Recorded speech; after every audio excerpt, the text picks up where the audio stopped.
Hello, hello. You're back. You're back from the summer vacation. Well, there's still some people have summer left, but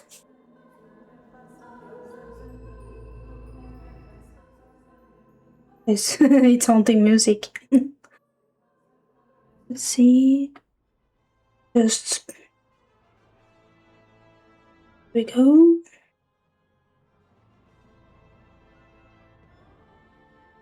Just checking if I'm all set. But yeah, I've been gone to do some summer vacation stuff. Been away on holiday. Done some visiting family and friends. I'm back at work. I'm back at it with you guys. I also celebrated my birthday this month. Happy birthday to me. This time we are playing the Mermaid's Mask. If you guys remember the Tangled Tower that I've streamed, I think I streamed it previously. Yeah, I did. It's the same developers and also the same main characters. So for those who don't know, the Mermaid's Mask is like a detective game, basically. So let's start the game. Well, the beginning. Eavesdrop what the stars are saying, earthly tether, slowly fraying, floating helpless from the worst of jealous hunger, selfish thirst. Take a moment, kneel and meet the flowers growing at your feet. That's ominous. Very poetic. Ominous. Just don't hop in. Let's see, here's someone sleeping. It's Sally. She's fast asleep. To be fair, it is 4 in the morning. Oh, that's early. I agreed to stay awake and see if anyone shows up. So far, nothing. It's some book Sally's been reading. She insisted that we bring it with us, although I'm not sure why. A book. X of the Hellsman. Paperback novel belonging to Sally. It looks to be a nautical fantasy. Something terrible awaits you in the depths. Will you face it? Thurston Hill Publishing.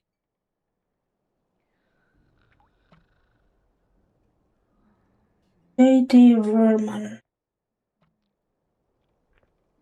Verman? The Helmsman by J.D. Verman, okay. Looks like Sally's read through it a couple of times already. I wonder what's so interesting about it.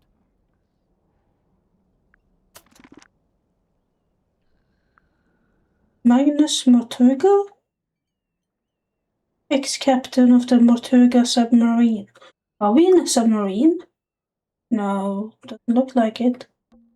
Fishing trips. On board the Dearest Selena. I'm guessing that's the name of the ship. Enquire with Felicia Stonetop at the bar, or with Sylvia Seafoam at the harbor. There's nothing written on the barrels. I'm sure they were once filled with some kind of wonderful, unsanctioned local ale. Okay, so we are in a bar. Ordered up. What's in the ledger? It's the case file. The reason we're here. It was left for us right here on the bar. For Dictator Grimoire. A rugged leather-bound folder. It was left on the bar with Stonetop in. Single handwritten letter and 2 photographs. hard to read, but there's from Captain Seafoam, captain of the submarine. Somebody died from an egg. Something there in the picture. And of course, very stylized selfie, I guess. What's it called? Portrait photo. For Detective Grandma. Murder victim. Captain Magnus Mortuga. Oh, the captain's dead. Location Illusion Theater. Mortuga submarine. Mortuga has locked himself in a room. It was later forced open and the body was discovered. Mortuga was found alone, laying on his back, with a single cut across his throat. No bladed weapon of any kind was found in the room. The Illusion Theater is mostly empty, save for an ancient stone cauldron with a thick metal lid. The purpose of this cauldron is unknown. However, I'm informed that it's never been unlocked before. It is now unlocked. Now open. Signed Captain Seafoam, captain of the Mortuga submarine. So he was the previous captain? Mortuga submarine and Magnus Mortuga. Okay. Captain Seafoam. As far as I know, that's who hired us. And who left the case file here in the inn. But where are they now? Where is anyone? Sally, what do you think? Great contribution. I thought I heard something outside. Hello? Let's see. I can open it. J.D. Verman, so that's him. Okay, we can read a book as well. Something terrible awaits you in the depths. Will you face it? He sees it in his dreams. He sees it when he closes his eyes. He cannot escape it. But what is it? Renowned helmsman Marcus Mordum is a man with a singular purpose. He will not rest until he uncovers the truth of what really hidden behind the waves. Hailing from a small fishing town named Silkworm on Sea, J.D. Verman moved to the big city to write his first novel. And it's that novel that's already carving him out of place in the annals of history. As Verman's mastery of the typewriter shines through every beautiful crafted sentences. The only question I have is this. How can he possibly follow this up? Justin Kale, publisher. For T.V. Ibis, for imparting upon me what it is love of the art of writing. Oh, we can read it out. Marcus Mordum tightened his grip on the wheel and stared out across the bleak horizon. On this morning, the familiar frigid air of the South Sea carried something more than salt spray as it whipped around his weathered face. On this morning, the familiar howling voice of the wind, seemed to be in duet with a much grander voice, a voice that spoke a language that Mordum could not understand, not yet. Okay. So... Sally, wake up. We have to go. Why? Because there's an eerie green light trying to lure us outside. Oh, that's a pretty good reason. I'll get up. Very good reason indeed. I think it's time to go outside. To move around, use the map button in the bottom left.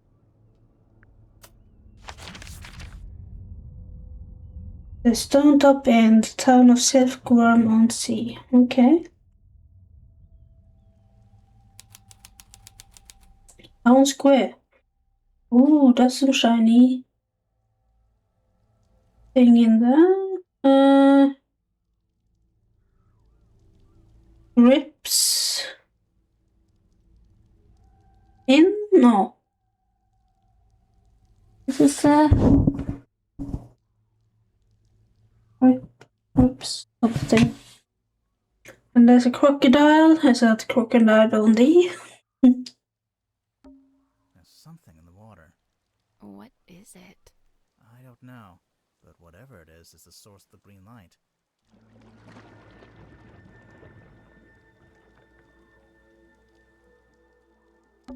It's a billboard for a theater.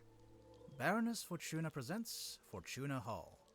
Performing tonight, Waylon Wolf. Oh, tonight? Yeah, we didn't come all this way to go to the theater. Also, the sign is several years old. Oh. Yeah, that makes sense when everything is boarded up. Oh, this is the inn. Then what is this? Is that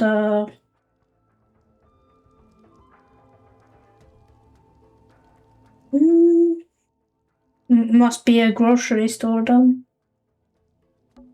Is that? A submarine. I think I can see someone standing on the deck. I wonder if that submarine is yellow. I hope so. Take a look. Not yet. I want to look around. A large stone statue on top of a fountain. It looks like a fisherman wrestling with some kind of dragon. It says right here, the silkworm serpent. It can't be a serpent. It has legs. Right? Let's see, can I...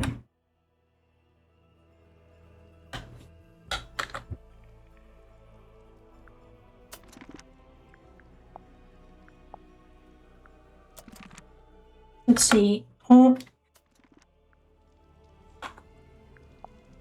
Map suggestion, clue suggestion.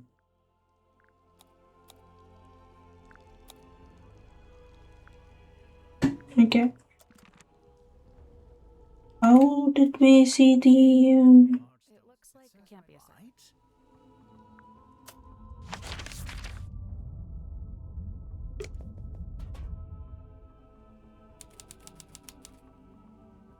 Right? Lower deck. Oh, that's creepy. Balloon. An old wooden boy A boy. with a face. Chained to the deck of the Tortuga submarine, there's a faint green glow in its eyes.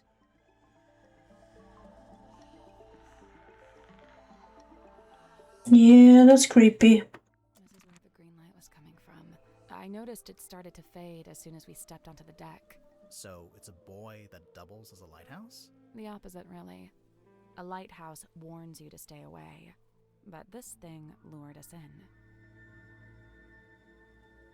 The law.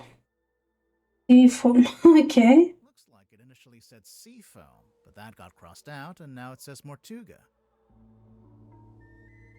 I'm getting mutiny vibes from this. I don't know about you. It's the wrong way around. What? Take another look at the case file.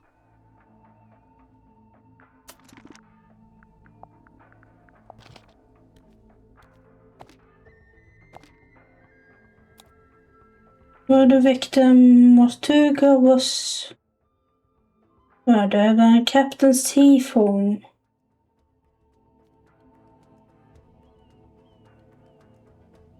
Mortuga was dead. Did it see?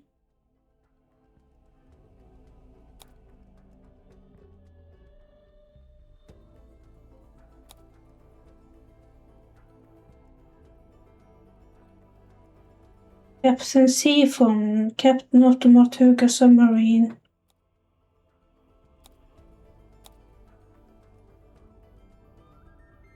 Okay. Looks like it initially said. I'm getting mutiny vibes from this. It's the What? wrong. Take another look at the case file. An old rowing boat. Or Or what? it only has one oar. Oh! I can see the other end of the submarine. There's another deck back there. That one looks like it's made of wood, though. Presumably that's the aft deck, also known as the poop deck. Yeah, let's go with aft. there's a chain connecting the buoy to the door. So when the foredeck is underwater, the buoy floats up above it? That explains how we saw the green light before the submarine actually surfaced. Yeah, but how does it get the green light from though? Is it like cables in the chains, or is it something in the... Is it LED light in the batteries in the buoy? There's nobody here. The door's open, though. Somebody must have opened it after the submarine surfaced. Does that constitute an invitation? Go inside.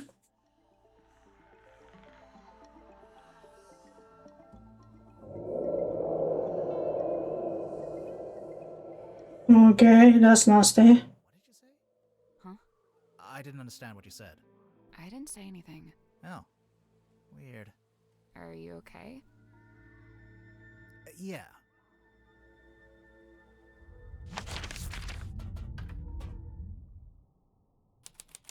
Polo.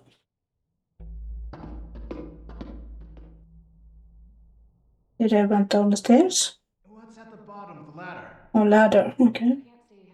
It's pitch black. Should we go back up? Wait, I think there's a lever.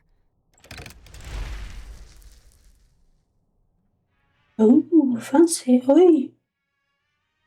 Nice painting. It's like an old-fashioned drawing room. I don't see any drawings. It's short for withdrawing, as in you withdraw there after dinner. I actually never knew that.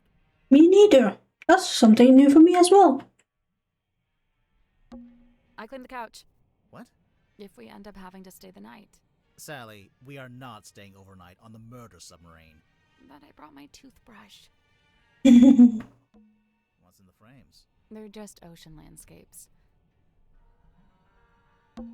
I think this door leads into the control room. I want to go into the control room. Well, you can't. It's locked. Look through the window. There's something on there. It's taped up on the other side of the door. You don't need to come in here. The crime scene is one floor down at the very back of the submarine, Captain Seafoam. Thanks for the directions, I guess. Do you get the sense that the captain is hiding from us? Why would they do that? Social anxiety, maybe? I guess this is what lights up the room when you pull the switch. I wonder what they burned to make it pink. This is the lever you pull? Yeah, so leave it alone. I don't want it to go dark again. A glass of wine. Ominously left half finished. Maybe the wine was corked. Ominously corked. It's like an old-fashioned drawing room. I don't see any. It's short for... I actually never knew. Oh, more spaces. So we can't go in there because that's... We are not allowed to. Crime scene is down there. Or a mess hall. Playing cards. Looks like someone got dealt a bad hand. Oh, really? I have no idea. I just thought that would sound cool. It's a big metal statue of a serpent. There's a cabinet built into it, but I think it's locked. You think it's a statue? I think it's an oven. What? Nope. 4 dials, with a window in the center of each one. Turning each dial rotates the shapes that appear in the surrounding windows. What do those numbers mean, though?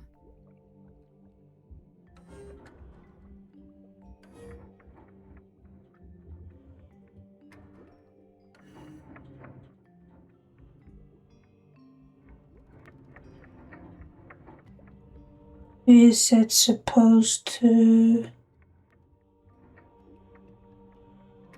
I think we need to come back later with that one.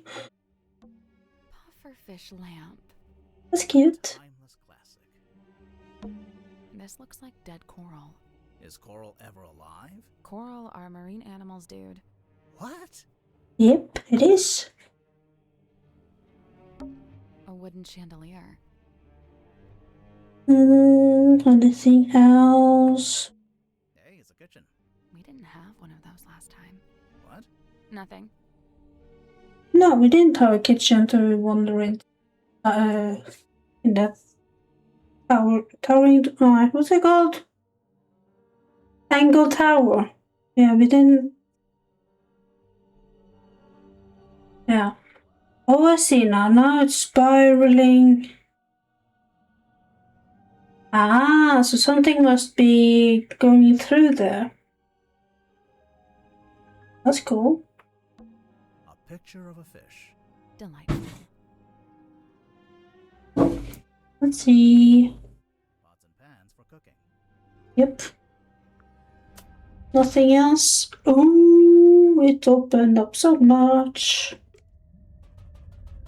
There's a big submarine. Illusion Theater. So, this is where Magnus Mortuga died. It's just like the case file said. He landed on his back with the cauldron at his feet. He was killed by getting cut across the neck, right? Yeah, you can see that's where the blood came from. But there's no weapon, no knife or anything. Nothing. A trail of blood. Looks like it came from the wound in Mortuga's neck. It runs straight down the room towards the back of the submarine. Could also be from his nose. Or his shoulder. Because you see it's, yeah, neck or shoulder or nose, face. No, it doesn't. Not immediately. It pulls out first, then changes its mind. Yeah. Like it's drawn to the, it's pulled out and then down. Is there a drain in there? A trail of blood. It runs straight down the room towards the back. No, it doesn't. It pulls out first. There's a little broken bottle on the floor. I'm guessing Mortuga dropped this when he died.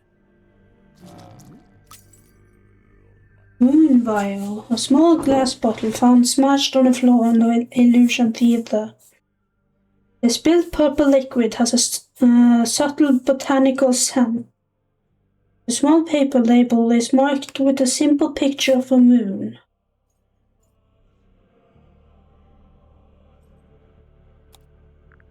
That's cool. The stool's been knocked over. Doesn't it look familiar to you? Sally, it's a standard wooden stool. I don't... Wasn't that stool in the Looks exactly like the bar stools in the Stone Top Inn. Maybe they've been to the inn. Borrowed it. drawing to the wall. Although it's upside down for some reason. I think it's supposed to be a poster.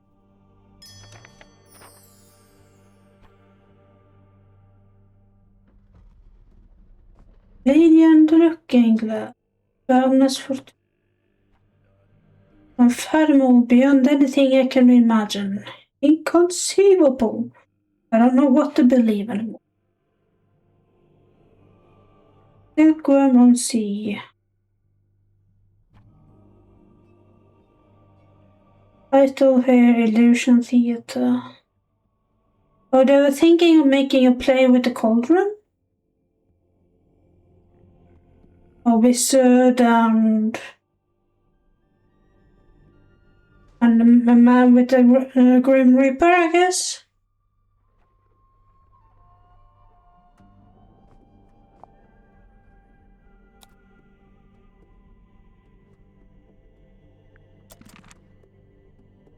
What's this then? Hanging up on the wall.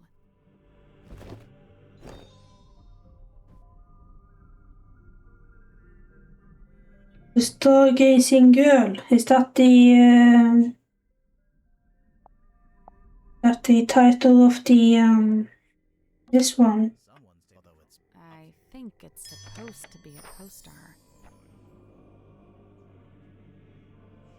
Yeah, because there's stars here, so she must be the Stargazing Girl.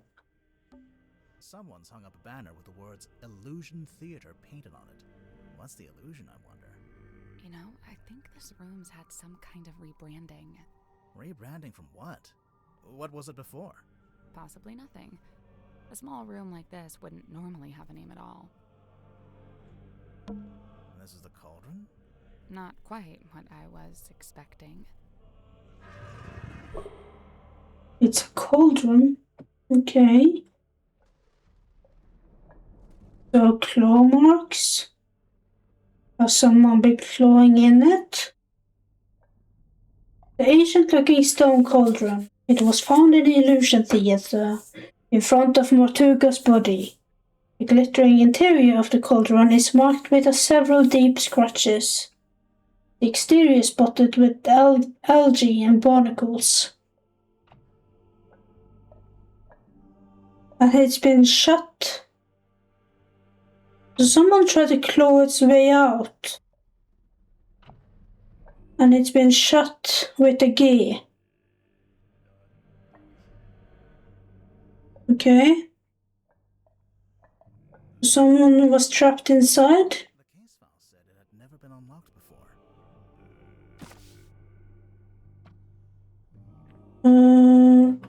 This one open.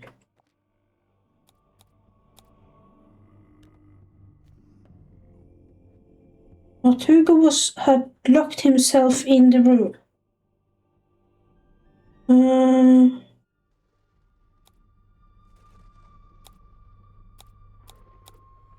The Asian stone cauldron with a thick metal lid. Okay. This place gives me the creeps. That cauldron especially. I keep staring into it like I'm going to see something. To quote from the case file, Mortuga had locked himself in the room. It was later forced open, and the body was discovered. So Mortuga was alone in a locked room. A very small locked room. There really isn't anywhere for a murderer to hide. I'm not so sure. I think there is a hiding place.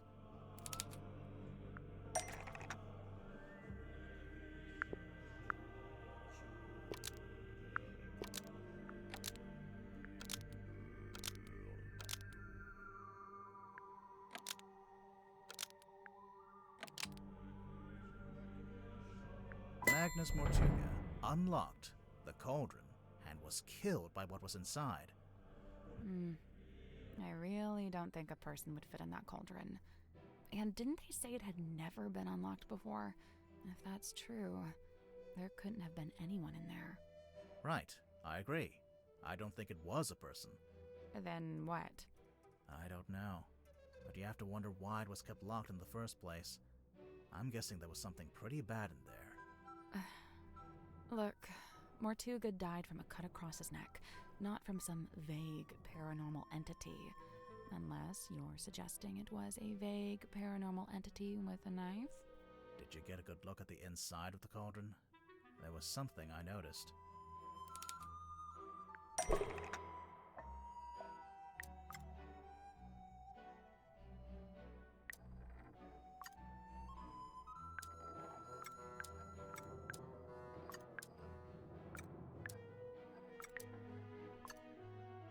The scratch marks.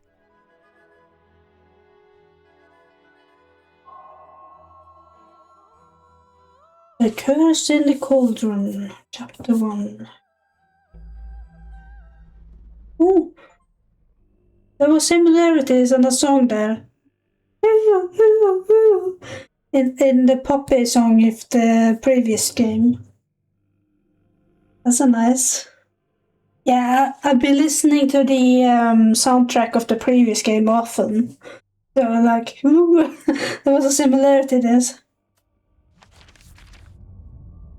So, okay, everything has almost opened.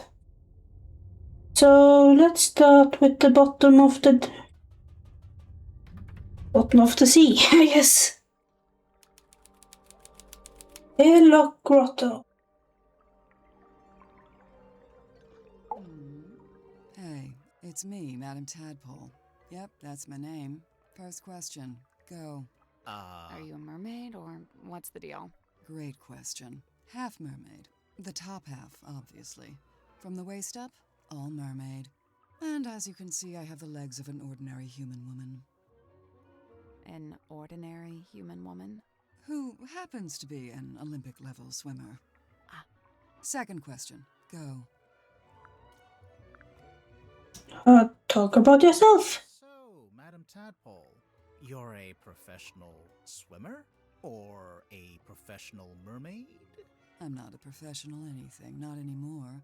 I'm done with all that. Do you have gills?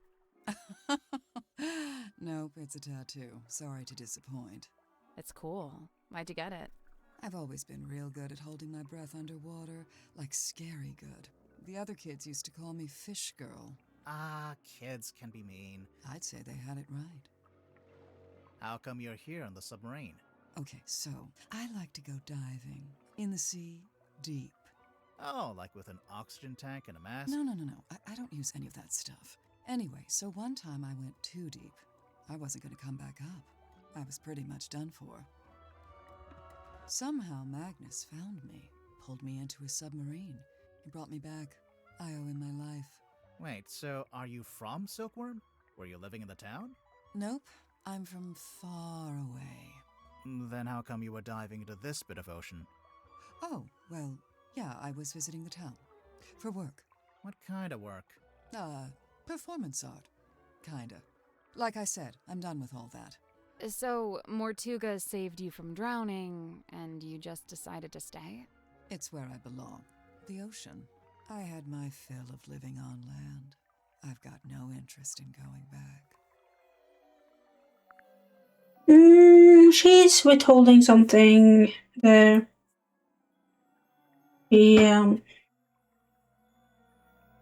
But she has a lovely voice, though.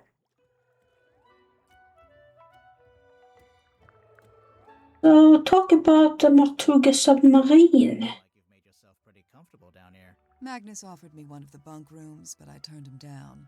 And yeah, over time I turned the airlock into a nice little home for myself. Where did you get all this stuff? The mirrors, the bottles. Shipwrecks, shipping containers, you name it. If it falls into the ocean, I consider it fair game. You go swimming out in the actual ocean. Course. Isn't it cold? And what about the water pressure? What about him? That's for other people to worry about. So, how do you get out into the sea? Or do you just go from up on deck? See that hole in the middle of the room? Leads down into a big old water tank with a door that leads outside. I go out into the ocean every single day. Jeez, I'm impressed. Like I said, this is where I belong. How long have you been living here? I stopped worrying about times and dates. It doesn't mean much down here. But I know I arrived after Sim and before Dirk. Do you get on with the other suspects? Oh, sure. It's a nice group. I was closest with Magnus, though. He was one of a kind. Sim and Dirk must be other people on the crew. Talk about the night of the murder. The sub did a weird kind of tilt. Don't know what it was, but anyway, it woke me up. So yeah, I'm trying to go back to sleep, but I can't because now. Oh, that's a new one. Inside my room. I get up and check 3D outside. model. Nothing. So I check the bilge. Was anyone in there? No, but something's dripping into the water. I get a closer look, and it's blood coming through the drain that connects to the room above. So I head up there to check. The door's locked. I open it up. You unlocked it? How? By turning the wheel. So, okay, I guess it's not really locked. More like shut. Could anyone turn that wheel? Probably not. It takes some upper body strength. I go inside, and that's when I find him. Dead. Killed, looks like. I get angry. I'm out for revenge. I gotta find the guy who did it. So I run to the mess hall. Nobody. Climb up to the parlor. Nobody. Then I notice the hatch up to the foredeck was left open. Someone's making an escape, I think. Cowardly. I go up on deck. Nobody. I look across to the aft deck. Let me guess. Nobody. Nah, there was a demon. Uh, Yep. Glowing eyes, single horn coming out of the head, like an antler, kind of. was it a person? I don't know, maybe. It was dark. I could only really make out the eyes, and it wasn't looking at me. It was looking out to the side, at the ocean, I guess. Then it starts talking. What did it say? No idea. Alien language. What? Okay, even I'm making notes now. This is the best statement we ever got. Oh yeah, there was this big green light. Not sure where it was coming from, though. It can't be anything good, I figure. Better put a stop to it. So I took one of the oars off the old rowing boat and threw it. Hard. Direct hit. Its head came off, pretty sure. I saw it fall into the ocean. Suspect vanquishes demon with improvised javelin. After that, the green glow went away, so now it's too dark to see anything. I want to be sure, so I jump off the side and swim over to the aft deck. But nope, nothing. Then I dive down past the back of the sub to take a look around. Did you see? This is cool. No. Not... no. How should I put this? I'm pretty sure I was being watched. Like I could feel something was out there with me. I don't know. Sorry. Did you ever find the head of the demon or whatever it was? You said it fell into the ocean. Oh yeah, I did actually. It was right there, floating in the water. Turns out it was this leather mask kind of thing. A mask? Like a full head mask, you know, kind of like a balaclava. Do you still have it? Nope. I took it back inside the submarine, left it right here in the airlock, and, it's gone. I think it got stolen. That's, disappointing. Tadpole, you didn't finish your statement. Right.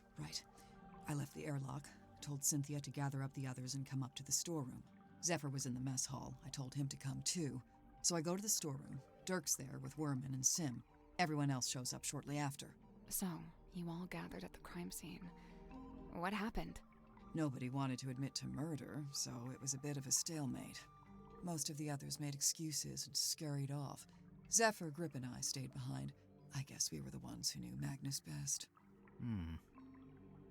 That's it. Story's over. Get out of here.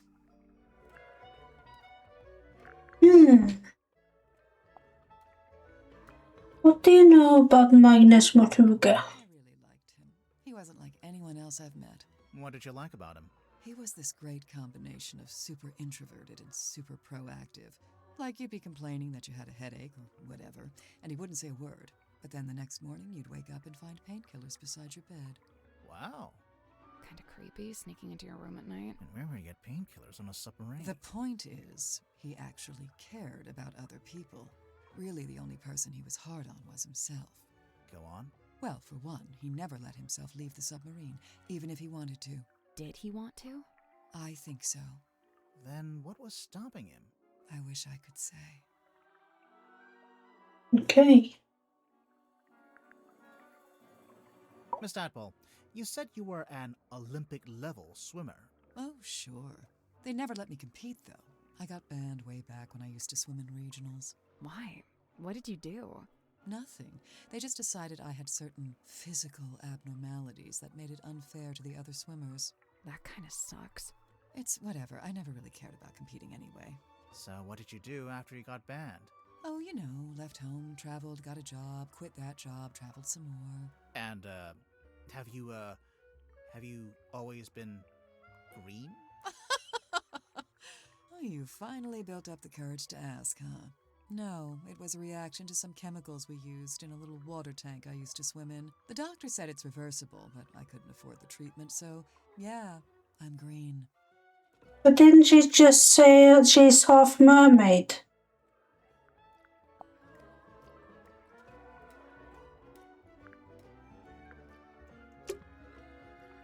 Just gonna say a little bit. Last time there wasn't this 3D model, but now there was, and I really liked it.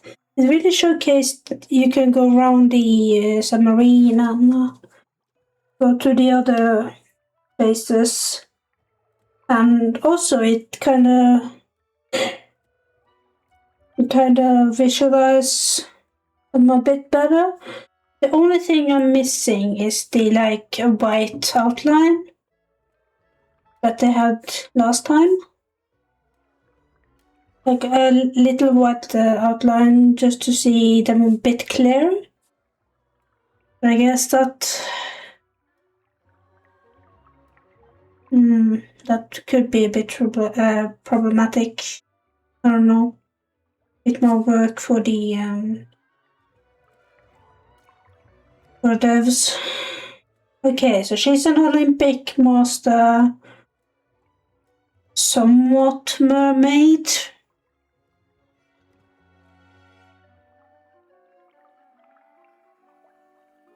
The gills and possibly this thing here as well is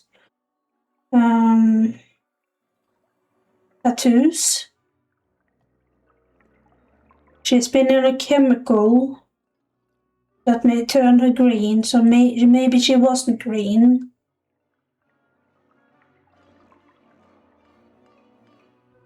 Let's look around in the It's a room. one of those old, heavy ones. You think it's a safe? Nah, looks pretty dangerous.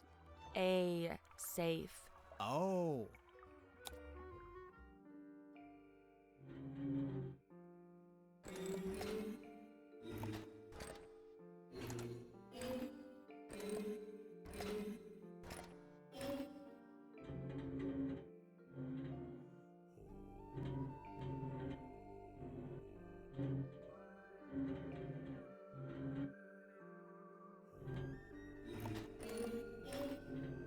Is it like matching?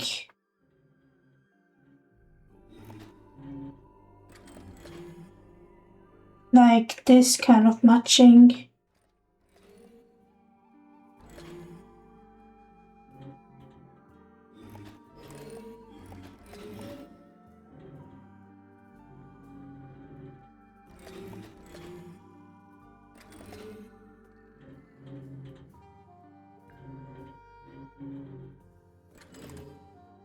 Like this?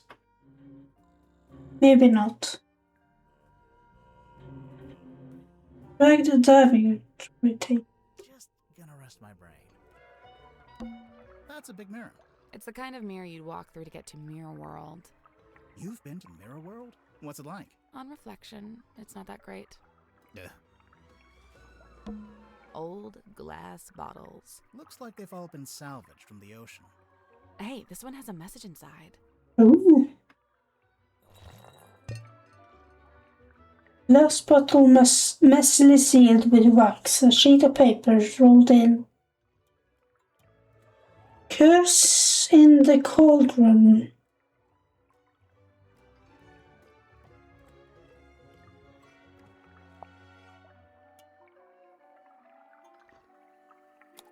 A small room within the bow of the ship.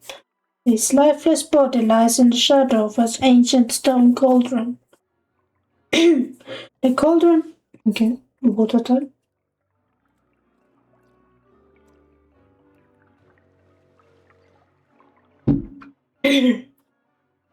The cauldron's heavy iron lid has never been unlocked. It has never been opened. For all his strength, he ultimately proved powerless against the lure of the unknown. On this morning, the cauldron has been unlocked. On this morning, it is wide open.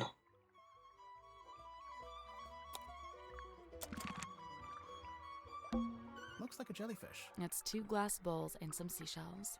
Right. But what does it look like? Jellyfish. Let's see, anything else? It's a curved piece of wood. Looks like it's from the hull of a ship. Cushions. Oh, that's the lid of, Sally, how do you feel about swimming? Nope, not happening. Just gonna look down. It's a treasure chest. It's a treasure chest. We can't reach it while it's underwater. What a tease. It's a ladder. It doesn't go anywhere, though. I imagine it's for lowering into the hole so you can climb down. Oh.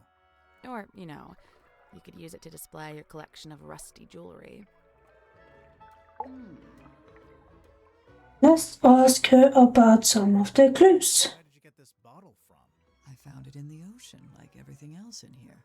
When? Recently? Yeah, this morning. Was it near the submarine? Of course, I never go too far out. Are you gonna open it up? No way. It's a message in a bottle. If I opened it, it'd just be a message and a bottle. Not nearly as interesting. All I can say for sure is that at one time, this cauldron spent several years underwater. Not just underwater, but in the ocean. I can tell by the growth of the barnacles and algae. There's no growth on the inside, though. Or on the lid. Yeah, I noticed that too. I'm pretty sure Magnus kept this in the storeroom.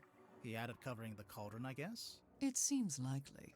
Just to protect it from dust? Or maybe he was specifically keeping it hidden. I saw posters just like this up on the walls in Fortuna Hall. You went to see Symmetry's show? No, by the time I came through the town, she'd already left. But her posters were still up. Yeah, the owner was scrambling to find something new. I don't think she wanted to admit she'd lost her star act. The theater owner, that's Baroness Fortuna? That's her. And did she ever find a new show? No. It didn't work out. This was on the floor of the crime scene. Do you know what it is? Poison, maybe? We don't know that. We don't know what it is. Doesn't make any sense for it to be poison. Magnus was killed with a blade. Something sharp. Right, but there wasn't anything like that at the crime scene. Well, then it must be somewhere else. Or it could be poison. Let's see.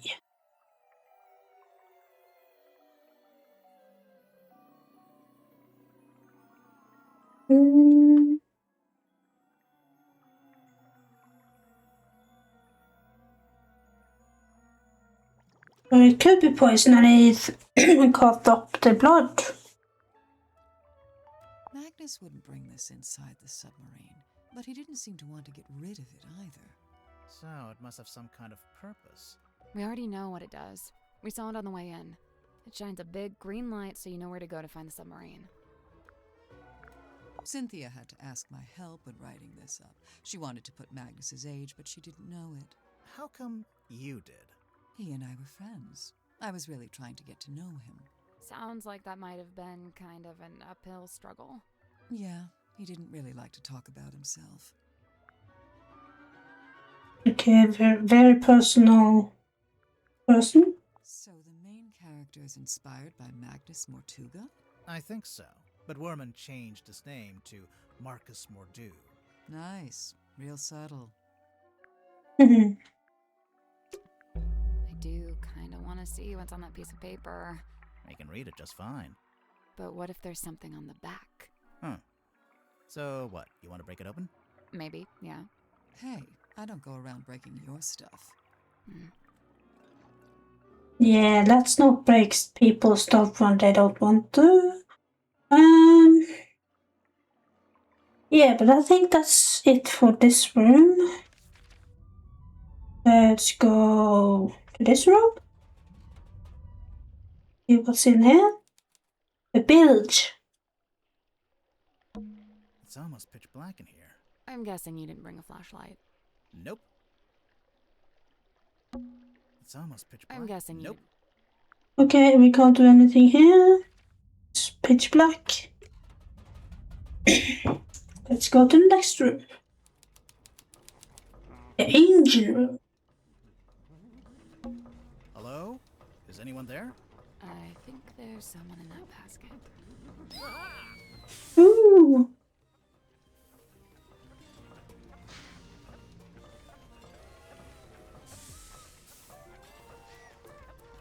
Very cartoonish song. Sail on now. Can I buy something with my wages? We don't get paid until we solve the mystery. What if we don't solve it? Do I still get paid? Grimoire? A selection of some of my more unusual compasses. Please peruse at your leisure. Bruce. This compass tries to point away from all the others. This compass doesn't want to solve this puzzle right now.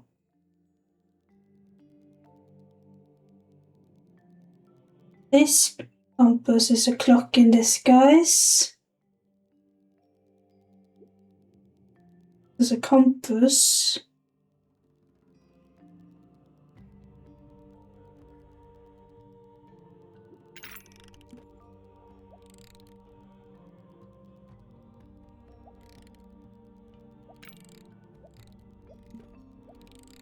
This compass tries to point at all the others.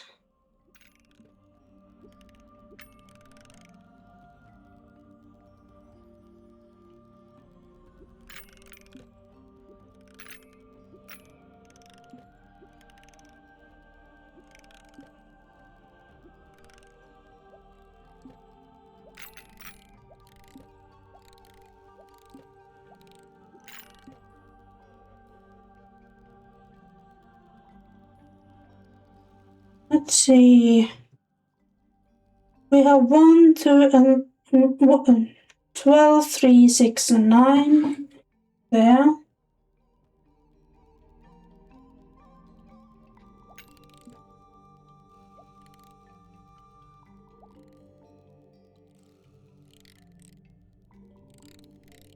What's the it scratching on the...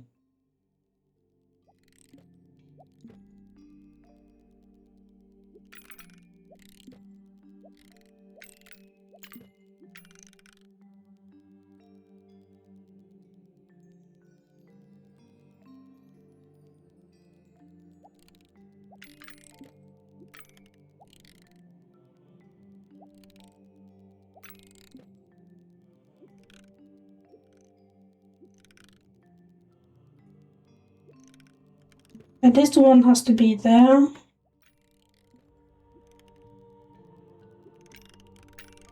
This one? Where's the... Okay. So is this?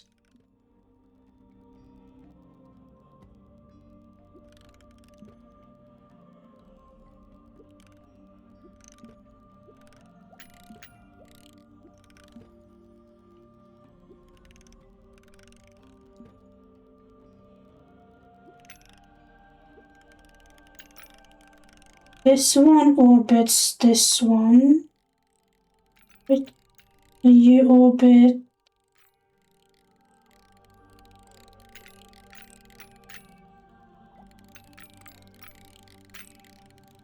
You orbit this one.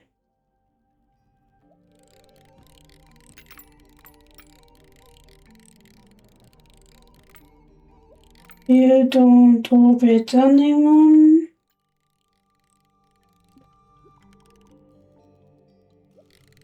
So you must be a clock in the skies.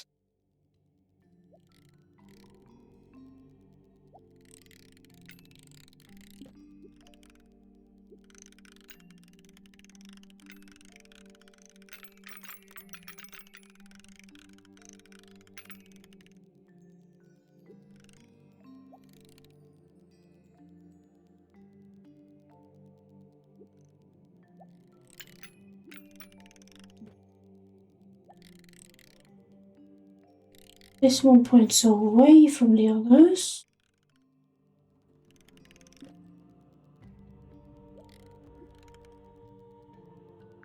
Nope. So there's 4 slots, and each one needs a compass to go in it. The labels are all describing a particular compass, I guess.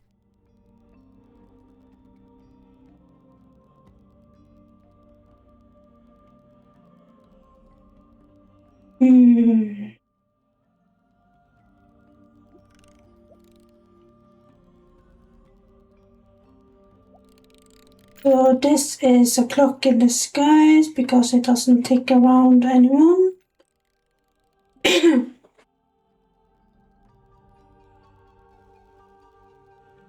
This compass tries to hold the others. So are you moving through this one?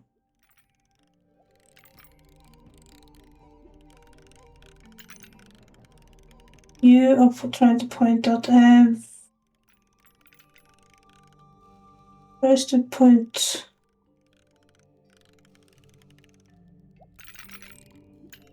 This one points away from the others.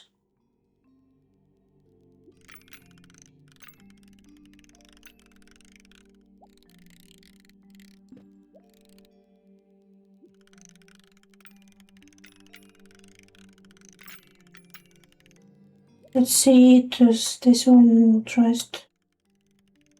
This one points through there. Okay, so this one goes there.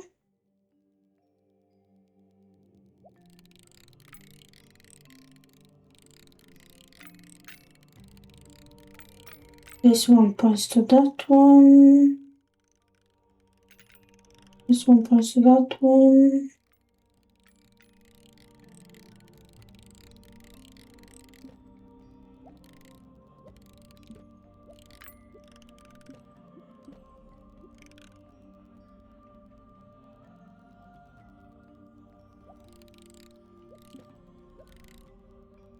This one points away from the others. This is a clock. This tries to point at all the others.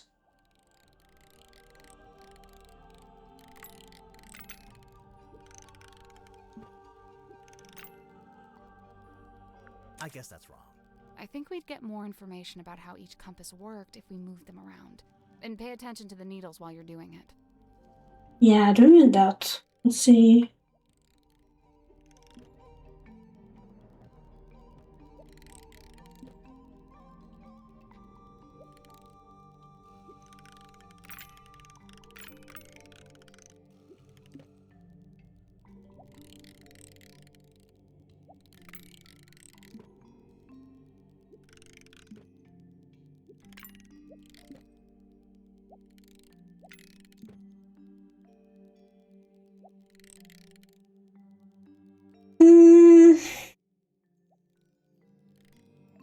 This is a clock in the skies.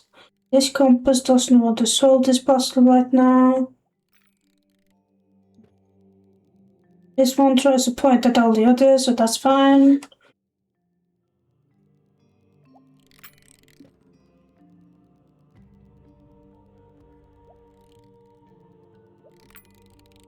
You are not pointing at anyone. You are pointing to the clock.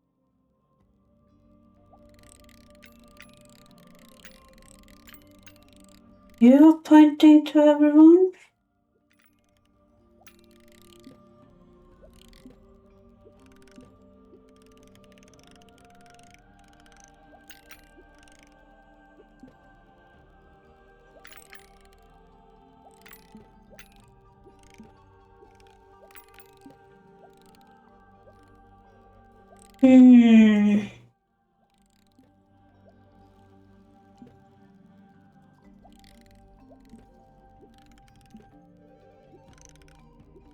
Let's see.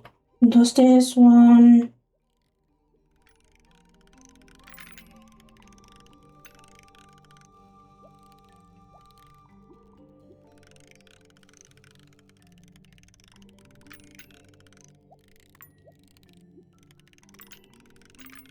This one turns around this one, and this one... Yeah, so this one wants to reach all the others.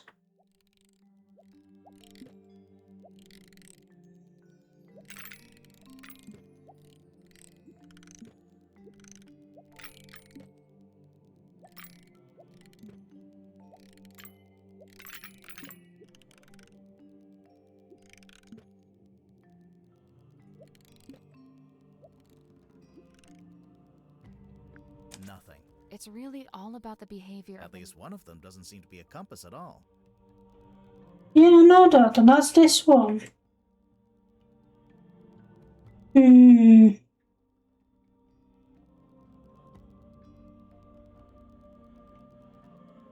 Yeah, because this one goes around at the clock time. So this is a clock.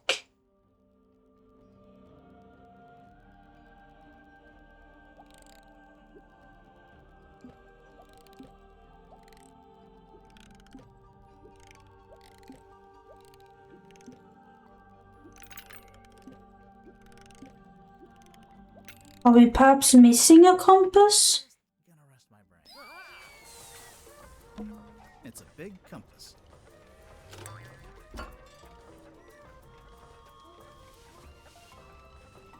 Yeah, I think it's this one we're missing. Broken compass that is processed of being fixed. This was a display of Grip's shop. Who are these guys? Just some of my satisfied customers. A selection of some of my more unusual compasses.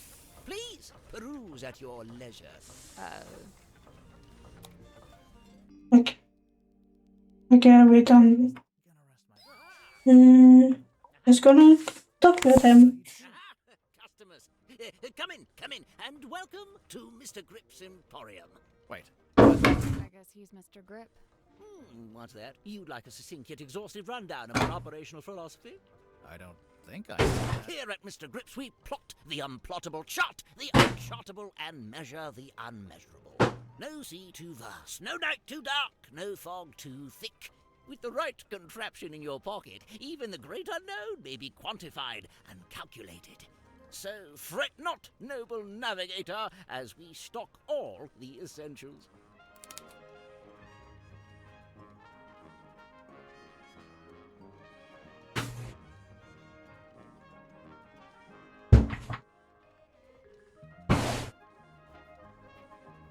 Okay. I was just gonna get some cake. I made some banana cake. So fret not, global navigators, as we stock the essential. We don't have any coins.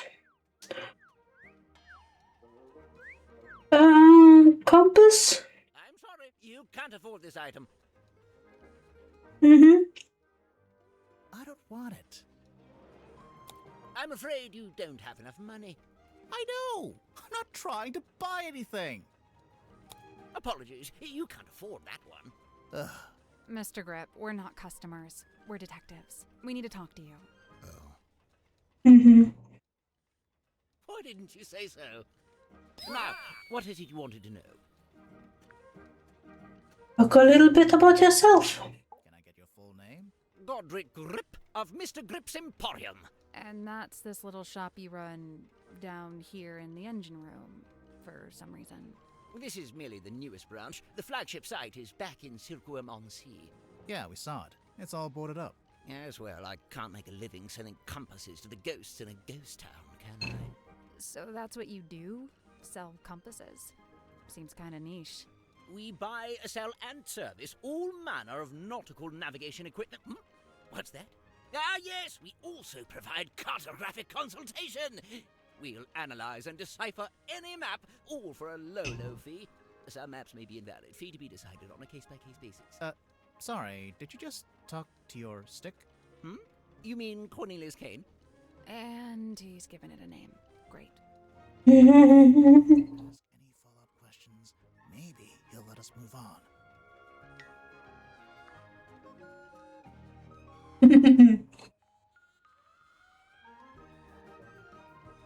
Tell me about the submarine. Right up here. I crashed my hot air balloon into the ocean. Whole thing came down. Dreadful. And of course, I've never been a swimmer, don't have the upper body strength. How'd you crash your balloon? A rather spirited disagreement with a flock of migratory pelicans led to an abrupt Sure, okay. And the actual reason? storm. There we go. Wait, so you're an aeronaut? I thought you were a shopkeeper. Yes, well, you're quite right, of course. But I'd been inspired to leave my shop behind and head out on a journey of discovery into the great unknown. That was the plan, at least. As you can see, I didn't make it very far at all. So, there's a storm, the balloon crashes, you fall into the ocean, then what? Enter Captain Mortuga. He finds me adrift, fishes me out of the water, and promptly places me here. In the engine room? Was every other room taken? On the contrary, only Mortuga and Zephyr were living here when I arrived, so I rather another place. Cornelius and I just agreed this would be the best place to set up shop, as it were. Why did you set up your shop again? You just said you'd been inspired to leave it behind. I had to make myself useful somehow, didn't I? He's a bit of a whimsical man. Let's see. I'd taken Cornelius up to the mess hall. Poor fellow needed a little repair work, you see. Were you alone up there? Aside from Cornelius, I mean. No, Werman was there, working away on his typewriter. Then, all of a sudden, somebody new came down the ladder. A woman by the name of Mariana Moon. Werman and I conversed with her for a few minutes before Mortuga himself entered the room. He passed through towards the child's room and the storeroom, but before he left... Child's room? ...to provide Mariana with a tour of the submarine, Werman feigned a sudden fatigue and slithered off back to his room, leaving me as the solitary tour guide. You do kinda look like a tour guide, to be honest. Yes, well, I won't bore you with a blow-by-blow. I'm sure Mariana will cover that in her statement. Suffice it to say, we ended up in the bilge at the very back of the submarine. And there we were, standing in the dark, when all of a sudden, a voice echoed down from above. Mortuga's voice? No, a young woman's, possibly two different women. The voices were followed by the sound of a blade, and finally a dull thud, like something hitting the ground. Sounds like a murder to me. What did Mariana make of all this? Well, apparently satisfied by our impromptu eavesdropping. There was a pipe. and left. You didn't go with her? No, I stayed a little longer. Did you hear any other weird noises? I did. First, the sound of the storeroom door wrenching open and then closing again. Secondly, some kind of short, heavy scrape, mechanical. And finally, a dull thud, like something hitting the ground. Sorry, again? How many murders were there? I didn't really know what to do with myself after that, but an unexpected lurch of the submarine caused me to very nearly topple over into the bilge water. So I decided to take my leave and return to the safety of my engine room. You didn't want to go upstairs and see what was going on? I certainly thought about it. Ultimately, I think it came down to cowardice on my part. You didn't want to run into the murderer. So, let's see. I was sat there, feeling rather pathetic, when Cynthia appeared in my doorway. What did she want? Well, she had a compass she wanted me to fix. I agreed to take a look at it for her. But that wasn't the end of it. She then told me she'd been asked to bring me upstairs, along with everyone else. And so, after fetching Mariana from next door, the three of us went up to the storeroom. I saw Mortuga's body laying on the floor, saw the cut across his neck. The cowardice I'd felt before, compounded. Tadpole spoke to the room. She wanted a confession, or even just an explanation. It goes without saying that nobody was willing to offer one. Really, that's the end of it. After that, several things happened very quickly. Cynthia became captain, decided to bring in a detective. You two arrived, and here we are. Okay.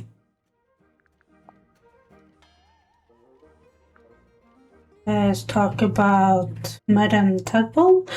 Like they added items like the compass and a little pipe. That's what's kind of cute. Like about Madame Tadpole. Tadpole is just branding. Nobody names their child Tadpole. Come on. Why would she need branding? You're serious? She's all branding. The name, the look, the identity as a half mermaid, it's all theatrics. I just don't get why she'd need to have a fake identity like that. No, she doesn't. Not anymore. It's vestigial, I think. Left over from some previous endeavor. Weird, isn't it? Bringing your old branding with you onto the submarine. What would be the point? He lived and worked in the inn opposite my emporium. I'd see him when I offered my custom at the inn, and in return, he'd come by. Oh, I see. Shared in my interest of nautical navigation. He even hired me for a job once. Did he tell you he was planning to go live on a submarine? I don't think he told anybody. After his disappearance, all I had was several largely unsatisfactory rumors. They said he disappeared into the sea, whatever that was supposed to mean. The first time I laid eyes on his eponymous submarine was when it rescued me from my fallen balloon. I can't tell you how surprised I was to see Magnus Mortuga step out onto the foredeck, although he wasn't quite the same man I'd known before. How do you mean? The light in his eyes was dulled, like he wasn't really there. And what had happened to him? Well, I'd never found out. But you know, perhaps the rumors were true after all. Perhaps he had disappeared into the sea. Now as in when I see the group, he had the Emporium beside the inn. Okay. The minus wasn't the inn. Went to sea. Now the lights in his eyes are gone. Is it like the coldness of his eyes? As if he's gone. Or just...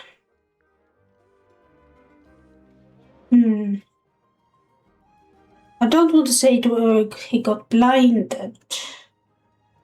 Maybe mind controlled in a way? Before this thrilling little jaunt on the Mortuga submarine, I'd lived in Silkworm all my life. I worked for my father and eventually inherited his business. Gorman Grip's nautical and aeronautical precision measurement and navigation instruments. Snappy title. I eventually took the name down to just Mr. Grip's Emporium. That was around the same time I hired young Cornelius here as a much-needed second pair of hands. He's a stick. He does not have hands. Yes, running that business was my whole life for many years. Slow, sometimes tedious work, but I was extremely good at it. I especially relished in the task of deciphering and restoring old maps. The more decrepit they were, the more I enjoyed it. And now you live in the engine room of a submarine. Must be a big change. Yes and no.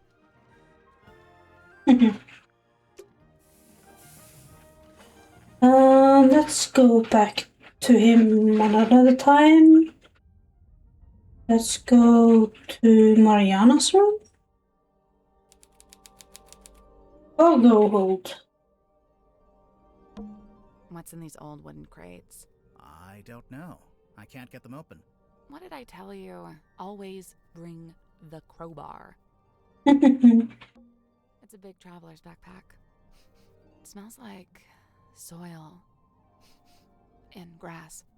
When you're done smelling it, there's something in the pouch I think we should take a look at. A package. Felix. Oh no. Photo. Felix and Flynn. Is that from the previous people from the previous? Let's see. James Dusk. Can I rotate it? There we go. And then this. James Dusk. Journalist. Felix Storm.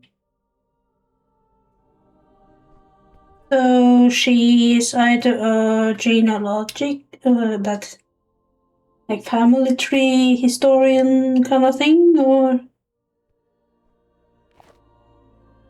town hall governor. Oh, it's a map. There's a fellows. Damien Dusk Mayor, James Dusk, journalist, Alicia Seda, Magnus Mortuga Seda, Felix unknown, Flint unknown, Fortuna Fellow, Theater owner. They're really take a name from the previous games. Selena Stone Top Innkeeper, Selena Stone Top Innkeeper, Felicia Stone Top.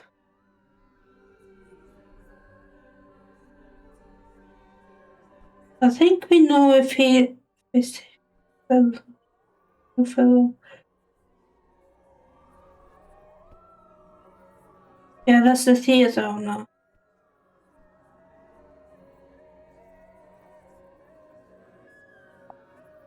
Governor, innkeeper.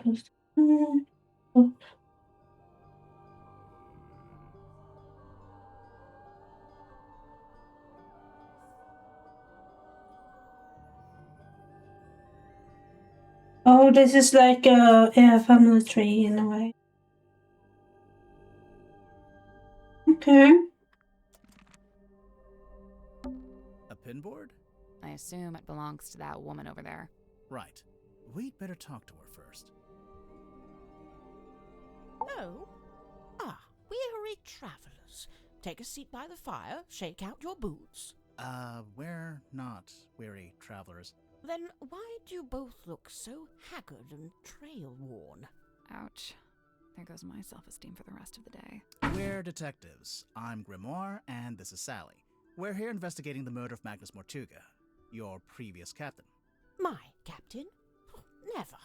My captain is the moonlight as it shimmers across the lake. My captain is the wind as it whistles. Wind. Who is this woman? No idea. I kind of like her, though. My name is Moon. Mariana Moon. Aha. And what do you do? I do not do. I simply am. What am you? What are you? What, you're just some random traveler? A traveller, yes, but random, never. I'm here because I chose to be. I've been searching for the Mortuga submarine for some time, you know. How come? How come? This thing is the motherlode. The motherlode of what? Of whispered half-truth, of murky rumour, of stories unspoken. Oh, like urban myths and stuff? Right. Urban myths and stuff. So you're a historian. Historian, storyteller, rambler, ambler, fireside gambler. How long have you been here? Well, let's see. I arrived a few hours before the captain was murdered. Oh, dang. Really? Quite the story, isn't it? But you're just on the submarine because you find it interesting. Would that be such a crime? No. Murder's a crime, though, pretty sure. So she's free-spirited traveler, storyteller. Okay. She likes stories. She has a note of who everyone is at the town. A merciless wind rattles the rotting wood of the old silkworm harbour. The shadow of a vessel lurking low in the night-black water. A mysterious stranger steps onto her foredeck.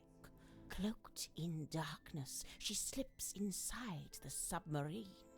Who is she? What is her dark purpose? It's you. We get it. A mysterious stranger, I said. She descends into an ornate parlour, empty, save for a lone figure standing by the fire. So, not empty. He turns, his face still half hidden in flickering shadow. It is Captain Magnus Mortuga. What was he like? Nice guy. Stoic, but polite. Kind. He tells me to wait in the control room and then disappears off towards the back of the ship. After a little while, he comes back. But now, he's a slightly different man. What do you mean? The light is gone from his eyes. He seems sad, angry. He avoids my gaze as he crosses the room to take hold of the wheel. He tells me to head down the ladder towards the mess hall. Doing so, I encounter two gentlemen named Mr. Worman and Mr. Grip. Neither of them look like sailors, so I know they can't be crew. I assume they must be guests like me.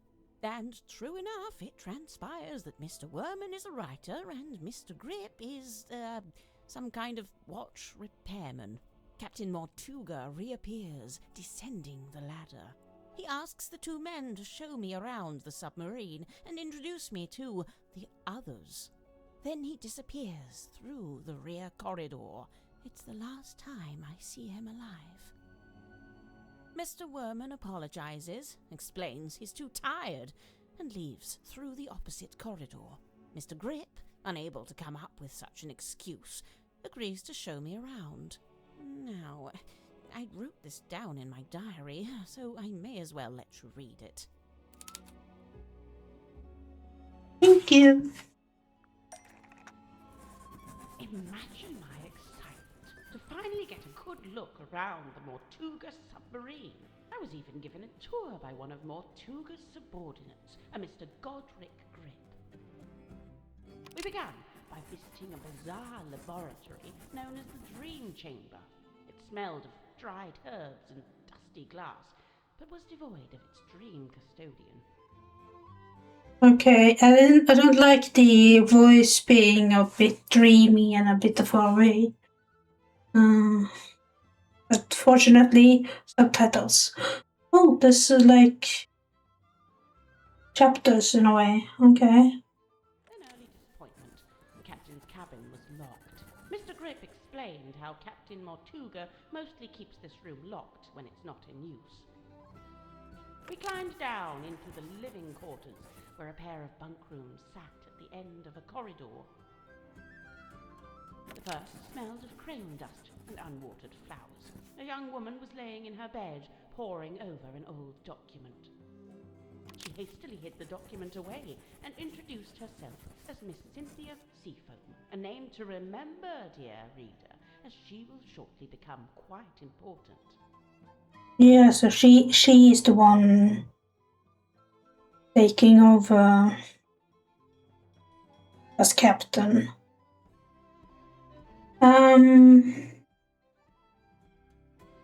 Something has been on my mind. When the captain left and then came back with the dollar eyes, do you think he had something happen to him, or it's a body double, like a doppelganger or some kind? The second bunk room smelled of aftershave and desperation. The two men within, Mr. James Werman and Mr. Dirk Dansom, both appeared to be asleep, so we decided not to intrude. Next on the tour, And they were roommates. by the looks of things, by a young child who is also a stage magician. Sadly, this mythical child magician is nowhere to be seen. The room at the very end of the hallway was sealed with a heavy bulkhead door. Mr. Grip dismissed it as a storeroom that only Captain Mortuga makes use of. Perhaps you'll agree with me, dear reader, when I suggest the peculiarity of a simple storeroom being sealed off with such a significant door. Mr. Grip took me down to the cargo hold. It smells of damp wood and tarred rope. Yes, I describe it in the present tense, for it is here I sit as I write this very diary. Next door, the engine room, burnished bronze and tea-stained parchment. I learned that it's something of a nest for Mr. Grip himself, and thus was currently unoccupied. Outside, I encountered a Dr. Zacharias Zephyr, the aforementioned keeper of the Dream Chamber. Surprised to see us, he nearly dropped the empty glass bottle he was carrying. Glass bottle? Clearly wishing to remove himself from the situation, the good doctor muttered something inaudible and disappeared up the ladder. We continued on into the next room, which I was amused to discover was some kind of shimmering mermaid grotto. I smelled her before I saw her, the unmistakable mix of salt, seaweed, and sequined spandex. It can only be Madame Tadpole, a name which may be familiar to long-time readers of this diary. Tadpole and I caught up, while Mr. Grip skulked in the doorway, clearly hoping this would mark the end of the tour, but it did not, dear reader. It did not. Right, so, yes, I can see there's one more room to visit. Mr. Grip insists it's just the bilge, a dark, dank and smelly place, ill-frequented by humankind. I tell him he couldn't have sold it to me better if he'd tried. So that was an extensive tour. So what happened? But it's too dark to see anything. Mr. Grip, who is clearly tiring of my company by this point, opens the vent in the ceiling to let in a little light. Moments later, a voice is heard, echoing down from above. Whose voice? A young woman, and then an older woman. I can't remember exactly what was said. but I remember thinking it sounded a little like poetry. What happened next? The sound of a scream, and then a dull thud. Oh. Yeah, that sounds like a murder. But which murder? Anyway, by this point, I've used up all my patience. So I decide to take my leave. I thank Mr. Grip for the tour and return to my new lodgings in the cargo hold. I have to put up my tent twice, as on the first attempt, a sudden movement of the submarine undoes my progress. After some time, Mr. Grip and the young Miss Seafoam appear in my doorway. It seems they've come to fetch me for some kind of official submarine business. We head back towards the mess hall, Mr. Grip and Miss Seafoam heading up the ladder before me. I spot Dr. Zephyr emerging from the airlock. He has a glass bottle in one hand and what looks like an old leather bag in the other. So he took the... okay. Information I have and attempt to catch up with the others. Laying on the floor is the body of Captain Magnus Mortuga. Amongst the living, mutterings are breaking out. Murder and mutiny, cauldrons and curses. But with Zephyr finally in attendance, Tadpole calls for order, demanding justice for her slain captain. But nobody really seems to know what to say. The next morning, it's announced that Miss Seafoam has taken over as captain. And, well, here we are.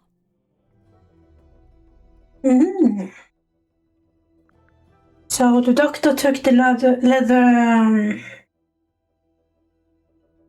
leather helmet from Tadpole's room. He also had some other bottles and stuff, so I have to ask him about that later. I first met Tadpole when she was on the road, travelling with a group of performers.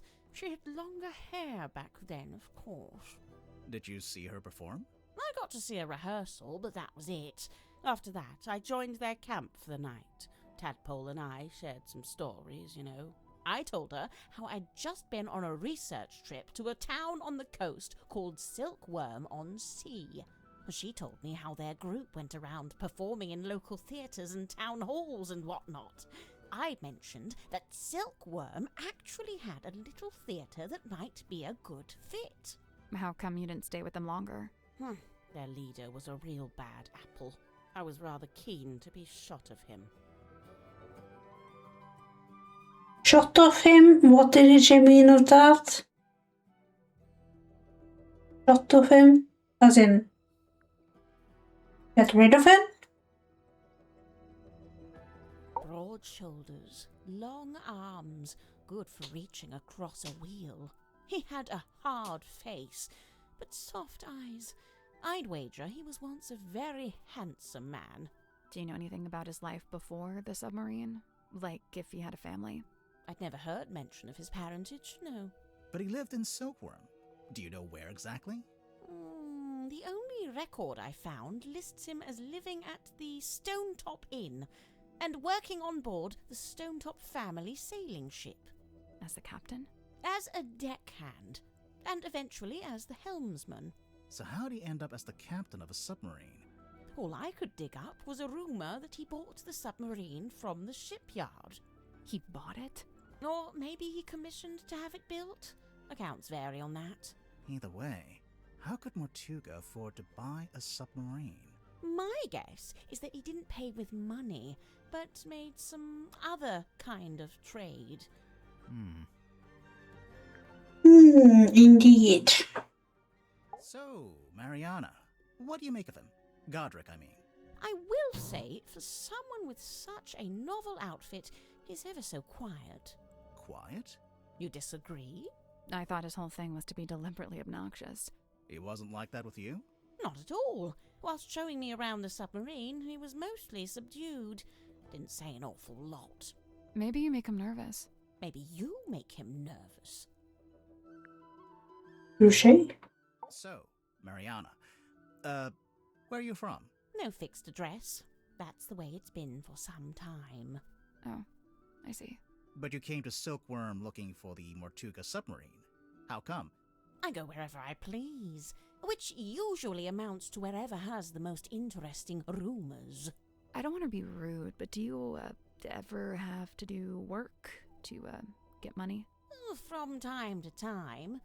I've taken up work as a tour guide, a historian, a performing storyteller. But how did you wind up getting onto the submarine? Isn't it a secret? Well, if it's such a secret, how did you do it? Well, I got a phone call from Cynthia Seafoam, and she told us to come to Silkworm. And then the submarine came up to the harbor so we could get on. Well, there we are. Perhaps that's how I did it, too.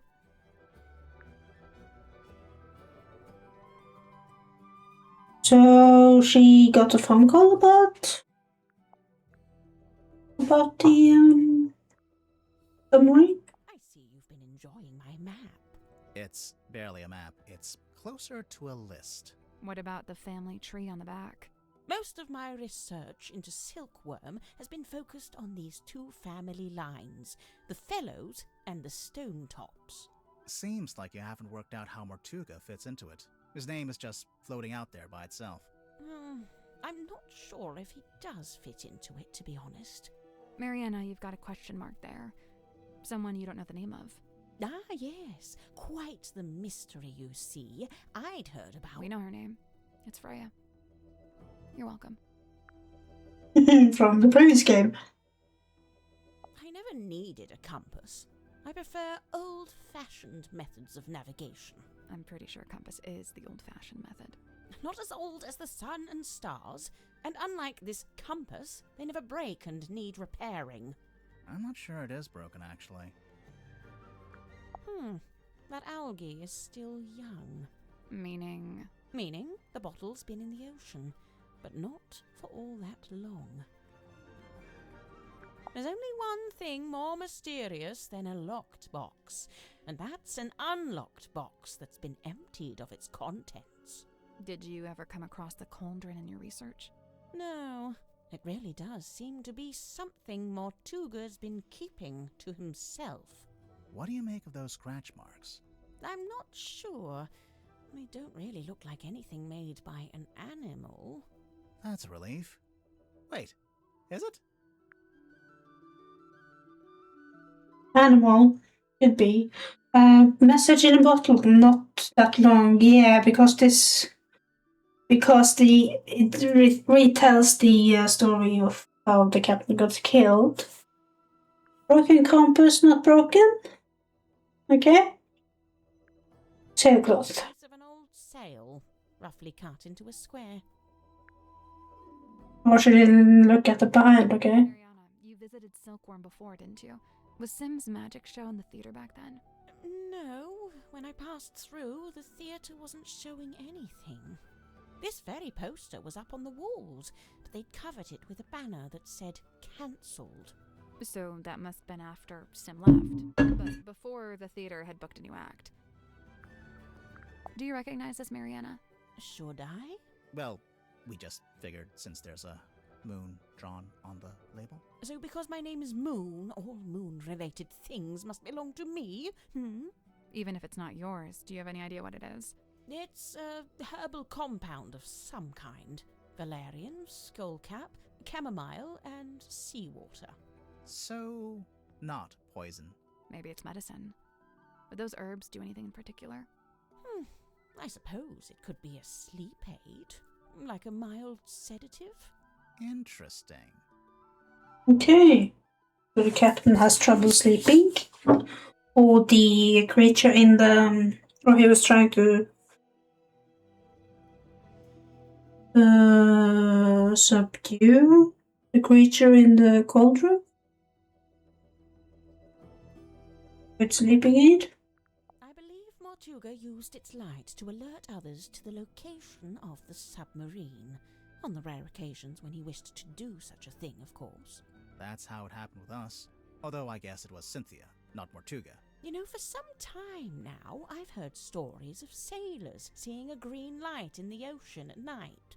Well, I guess you have your explanation. The problem is, several of the stories predate the Mortuga submarine. So it'd be used before. Okay. I see Cynthia's proudly wielding the Seafoam S in her signature there. Why shouldn't she? Of course, she's well within her rights to do so, but I do think perhaps it sends a certain message. What message would that be? I claim this submarine in the name of the Seafoam family. Something like that, don't you think? So the submarine might have been fallen into Bartuga's hand by tricks or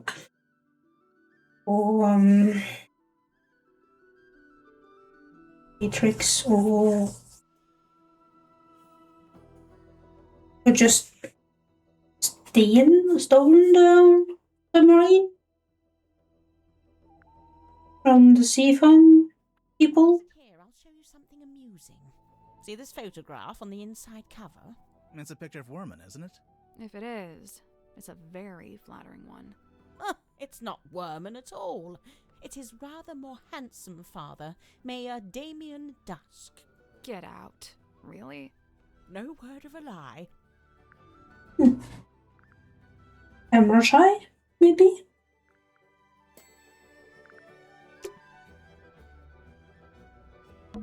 It's a pinboard.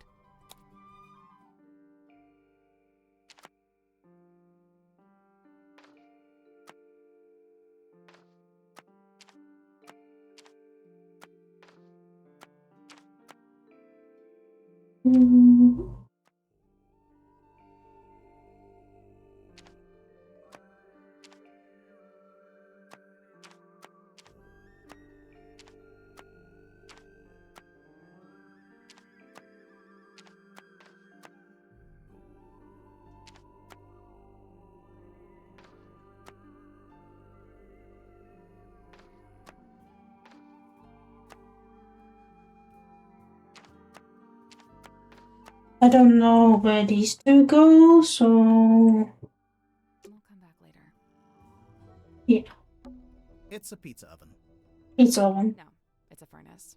For heating the submarine. Right. But you could put a pizza in there.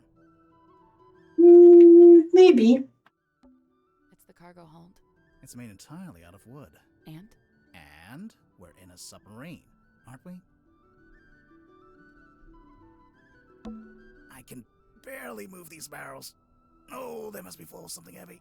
Actually, I think they're empty. Oh. Well, wood is heavy. You must go to the gym a bit more often. This is actually a pretty good place to hang laundry. Assuming you want your clothes to smell like the cargo hold of a submarine. It's a tent. It's a piece of fabric draped over a rope. Yeah, a tent. Hold on there, bucko. That's private, all right? I enjoyed that she called you Bucko. It's a big traveler's backpack. Smells? When you're done, there's something in the pouch I think we should take a look at. Yeah, we see another one. I think we've seen enough in here. Let's go to this one.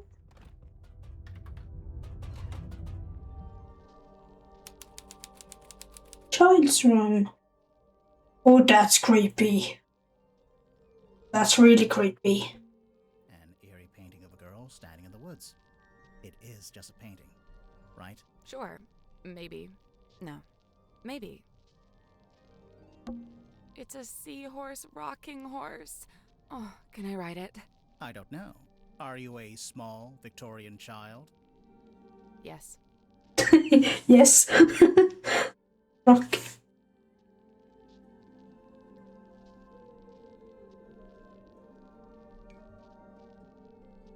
Okay, this cane was just moving with the rocking horse, and I was like, how? Not clicking on that one yet. A page ripped out of a newspaper. Lady of the Looking Glass and Chance Audience. Godric Rips. Vermont Shipyard. The stone top in, A1 food, daily fishing trips, Sylvia seafoam.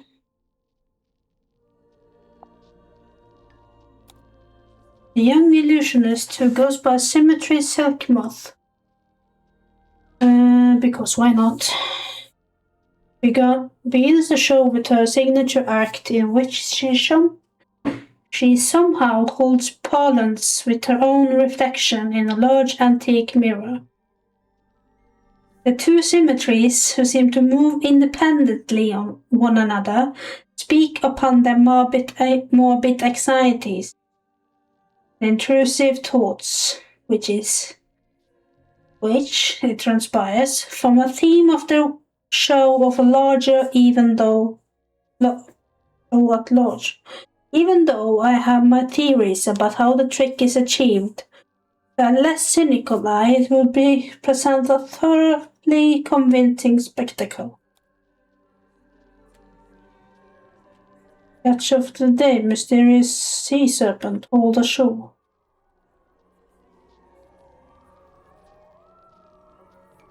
The mysterious silk moth round off her performance with a surprisingly comedic set piece in which she attempts to communicate with her departed Uncle Gregory, who appears as an apparition within a crystal ball.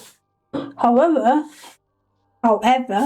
it doesn't go to plan, and the audience laugh as Symmetry is put on hold in her disastrous attempt to telephone the afterlife. Overall, the show is a triumph. A brush with mysticism that stays with you long after the final bow. A bow. Gold trips, stone top in, daily fish trips, Sylvia seafoam. Kiwi, ibis. Silkworm, catch of the day. 3 a.m., the witching hour, and the moon is out. There Selina creaks into port. It once cheerful, framed from sea burdened, heavy. It has a secret. A moment passes. What's this? Something is hauled up onto slime slick rocks beside the old silkworm harbor. A body, a creature. Its eyes are closed. No, wait. Look again. It has no eyes. A serpent of a sort. It has arms. So a dragon? No, that doesn't seem right. But it is then. We can't see the rest of the story. Okay. It's a model submarine. I think it's a doll's house. The lamp fell over. Wow, you really are a detective. It's a wooden chest. What's all this stuff on the top?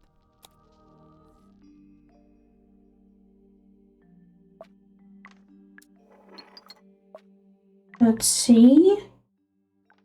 Jennifer Margaret gazed jealously at Patricia, whose doll is neither too large or too small.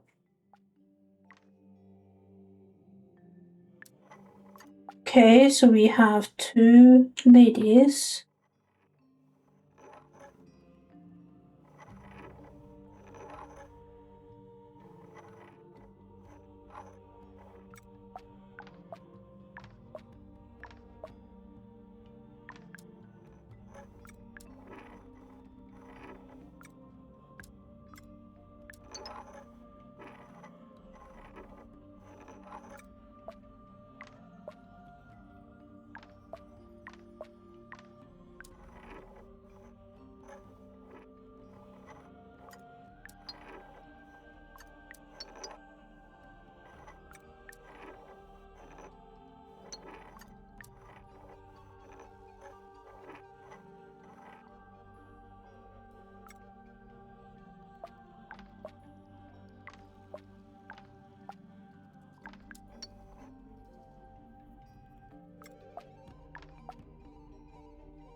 So one has a small doll, one has a big doll.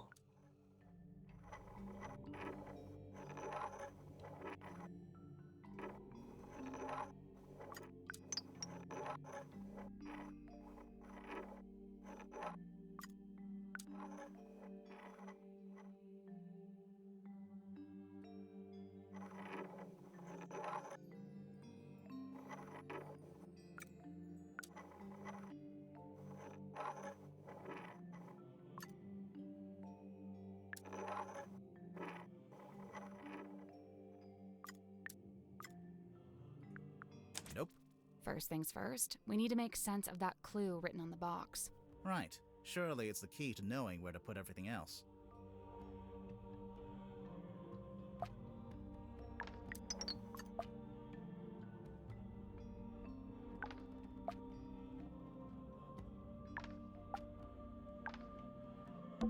There's a message engraved in the wood. Jennifer and Margaret gaze jealously at Patricia, whose doll is neither too large nor too small. Is that your best creepy voice? Yeah.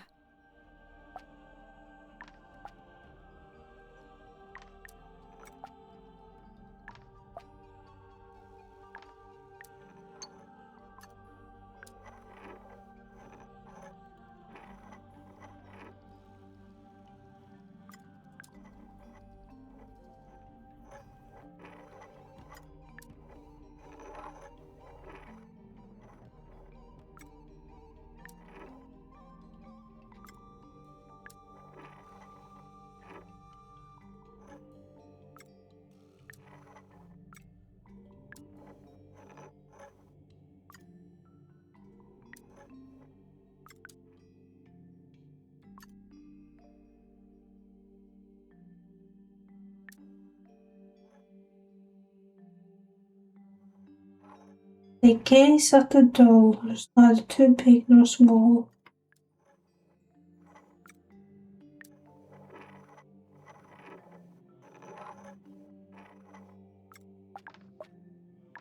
That's not it. So, the 6 cards can be put in pairs to make 3 images of the same girl, and then the glass lenses change and warp those images. Nothing. 2 of the lenses use magnification to make things larger or smaller, and the other 2 use a kind of fisheye effect, which bends the images in different directions.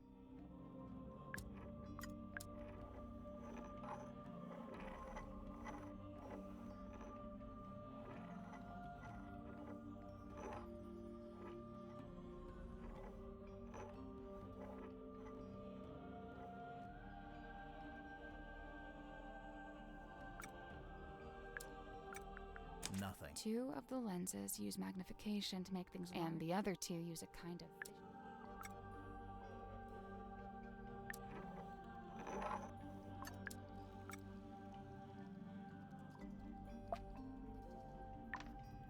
I think we do the puzzles next time.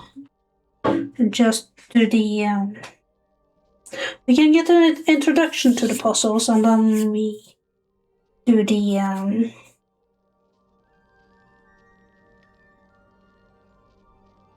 she blinked. I saw it in the past and she blinked. An eerie painting of a girl standing in the woods. It is just a painting. Sure, maybe. No, maybe.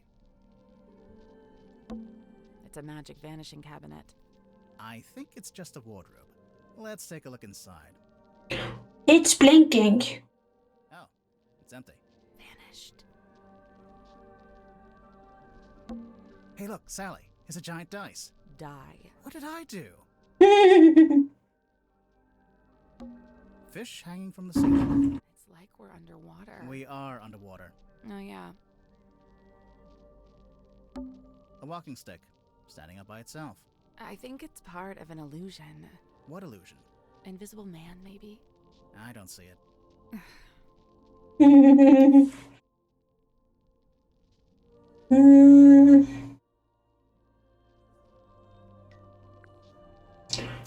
So she's gone. Let's talk to the others. Back room.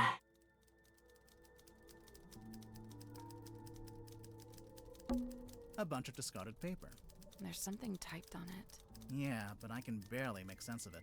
Kinda looks like an attempt at the first chapter of a story. It's a huge iron dumbbell, made from nuts and bolts. So, you gonna pick it up? Might be a clue. I doubt it. Big, blunt object like that. Could be a weapon. I'd say it looks pretty suspicious. More than She really wants him to pick it up. It's a suitcase. Clothes are neatly folded inside. It smells like men's aftershave. I'm getting bergamot, cedarwood, and notes of citrus.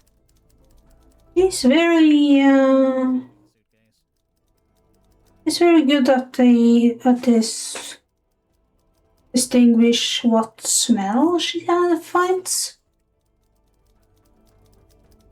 Did she do that last time as well? There's a very good nose at least of him. Tuxedo? You never know when you might have to go to a fancy party. What's this in the front pocket? It's a cell phone. That's locked. What do you mean it's locked? How can a phone be locked? What in the...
That's not correct. The...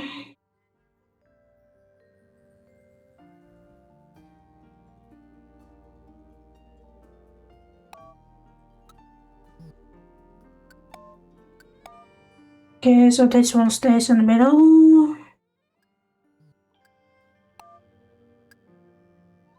So we don't use this one.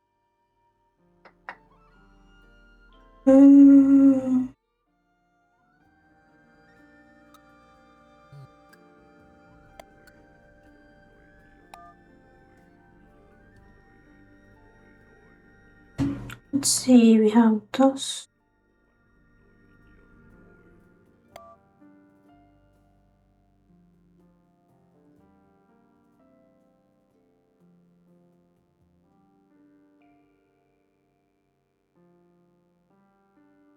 This one is correct at least.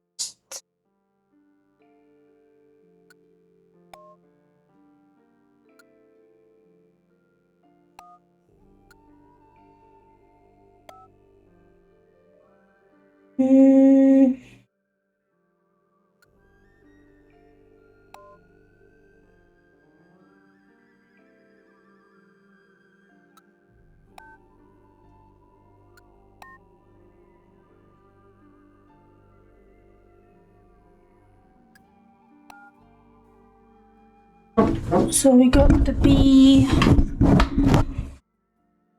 B sign there.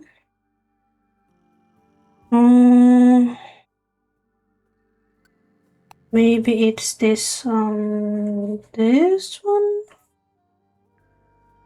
Yeah, seems correct.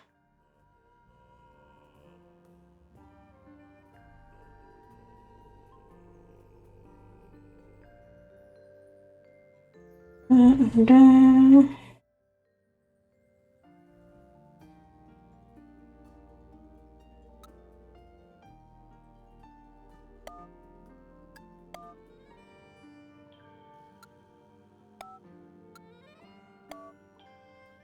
Okay, so it doesn't change. Doesn't change the thickness of the marks there. Okay. This one has to be down. This one has to be there. This one is correct.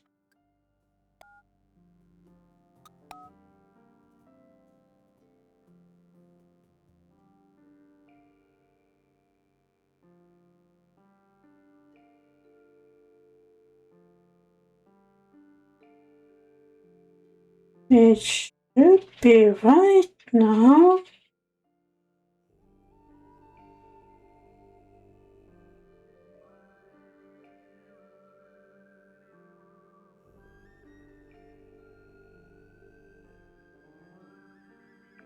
Oh, that was it. Yay! The first puzzle we managed it. It's unlocked. So now we can look at it? It's a flip phone. Oh, very. Or a 3DS? Almost. A phone with a lid that flips up. It was found in a pocket of a tuxedo in a bunk room. Oh, it reminds me of the Samsung flip phones with the what's it called? Clicky clacky. No, keyboard. Clicky clacky keyboard. Yeah, like that. Though it had more letters and more numbers. Turn on, but there's no signal or battery could do with, and the battery could do with charging. Welcome, Dirk. Accountant Polly, Agent Marsha, Big Real Steven, Daisy Janelle, Lawyer Woodruff. Mom, Wanda P, Roman Office. The offer still on the table. 500,000 with no multiple picture deal. Sci-fi laser explosion. It's gonna be big. Call me Steve. Hi Dirk, my name is Jimmy. I'm a big fan. I have lots of ideas for movies you could do, and you can use them for free. But please put me on the credit, okay? Thanks, okay. Please write back. Hey Davidson. Where did you run off to? They said you were on work trip. What the F? Thanks for inviting me, Julie. Okay. Steve admitted he's emailed you again. This is a reminder that you're not free to take his offer. All in good time.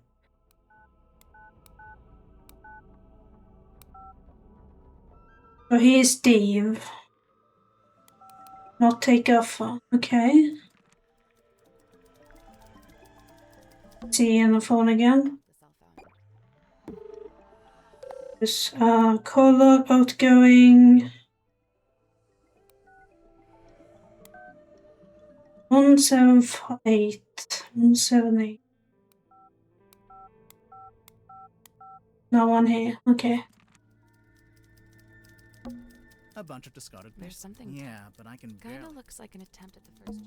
There's food lying around. Do they want rats? That's how you get rats. Sally, it's a submarine. Either there are already rats, or there are no rats. It's some kind of doll. Sally, no. It's a collectible action figure. Same thing. Ooh. Ex of the helmsman. Marcus Mordor. Oh, he's a fan. Fan of the and Cursed by the Sea. Fan of the book. He sees it in his nightmares. He sees it when he shuts his eyes. He cannot escape from it. But what or who is it? Renowned helmsman Marcus Mordor is a man of single mission. He won't rest until he discovers the truth, what's really hidden beneath the stormy sea. Alicia Bonetop. The enigmatic sea captain includes ship, compass, and treasure map. The horsemen include anchor, sword, and ship wheel shield. Devil of the deep, mystery entity from the beneath the waves, including Weaver Sight. Only on theaters. So it's a movie then. Okay. It's a punching bag. Looks like it's been recently punched. What? Let's talk to his. Hey, what's up? How's it going? It's going good, I think. Awesome. Yeah. I'm Dirk, by the way. Who are you guys? I'm Grimoire, and this is Sally. Oh, cool. So you're the detectives? Yeah, we're here to investigate the murder of Magnus Mortuga. Oh, yeah, it's a major bummer, honestly. He was a pretty stand-up guy. I mean, sure, kind of an oddball, but like in a good way, I mean, he was Dirk, you didn't tell us your surname. Oh, right. Sorry. Dirk Dansom, actor. So, yeah, anyway, hi, and what can I do for you folks? He's adorable. Can we keep him? No. Adorable Dirk. I would, yeah. Adorable Dirk. Talk about a little bit about yourself. So, Dirk, you're an actor. What kind? Oh, well, so for ages, I just did commercials, and then about a year ago, I finally got cast in a movie. Nice. Anything I've seen? Well, it's called Hex of the Helmsman. Oh. I played the helmsman. Marcus Mordoom? Oh, you've seen it? No, but I read the book. Oh, man, the book is gnarly. I mean, I'm not usually one for reading, but I actually finished it. Yeah, the whole thing. Congrats. The author's a stand-up dude, too. J.D. Worman. You know him? Well, yeah, he's sitting right over there. You should go talk to him. Super friendly, loves meeting new people. I bet. Was your movie a success, Dirk? Yeah, man, it's making megabucks. Are you going to make a sequel? Well, they want to move on that ASAP, but, we're not ready to start filming yet. And what? You're taking your vacation on a submarine while you wait? No, I'm just tagging along here with Worman. Yeah, he wanted to take a trip out here, and I figure, the more the merrier.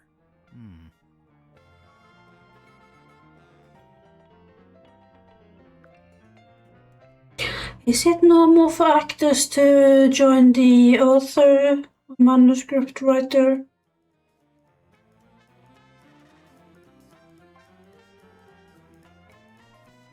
What do you make of the Mortuga submarine?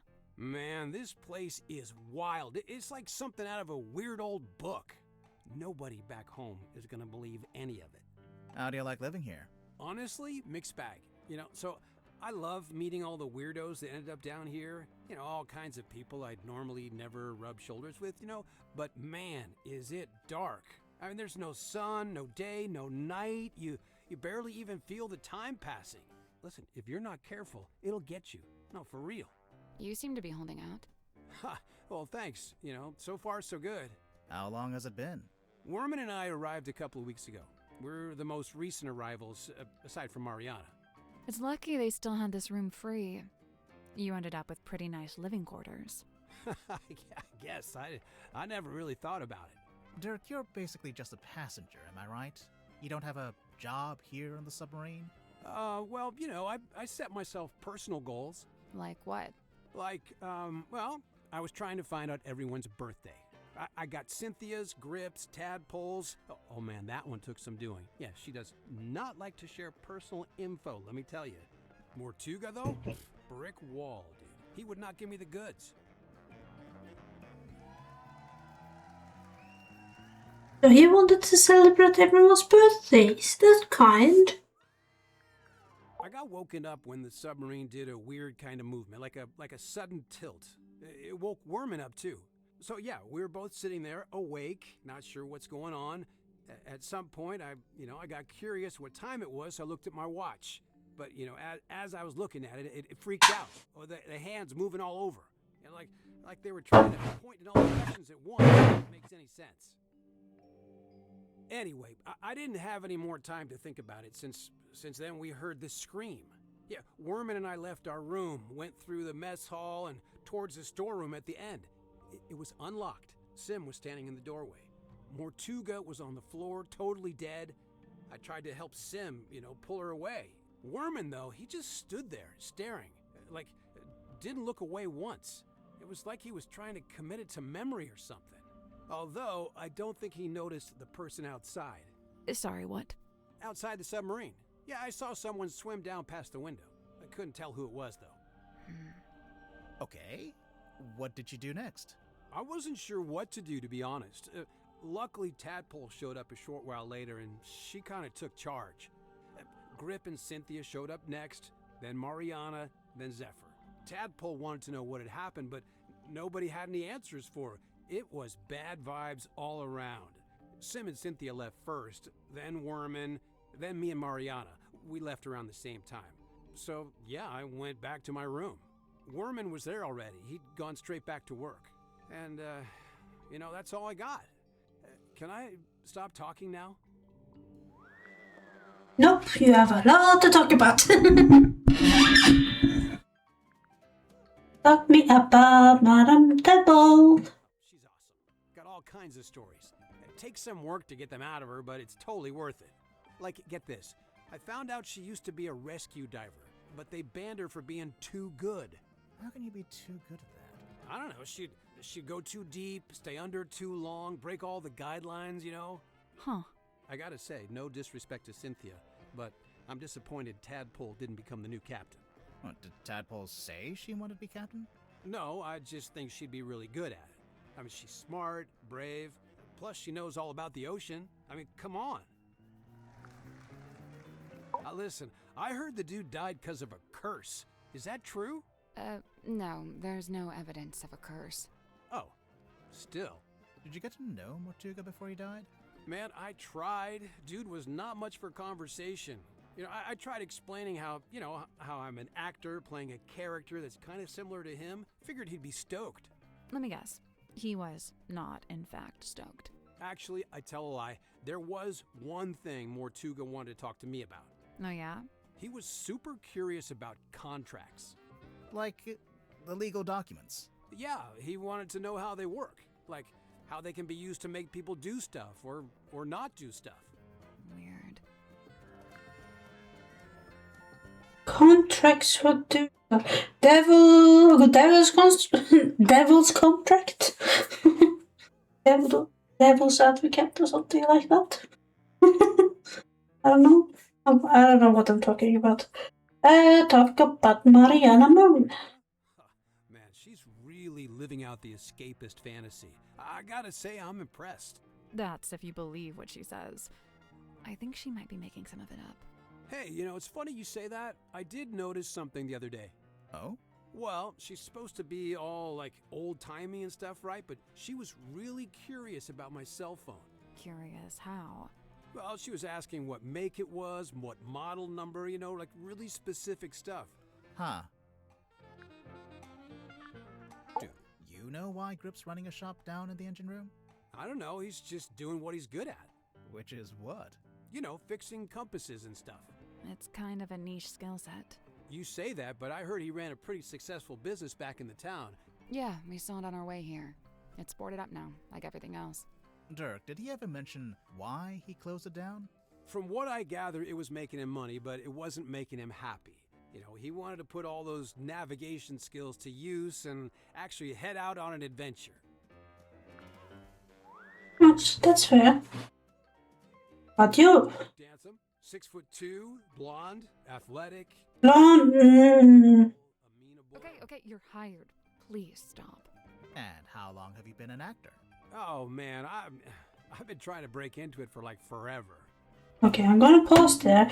Do you think this is yellow? Blonde yellow? I think it looks more ginger for me.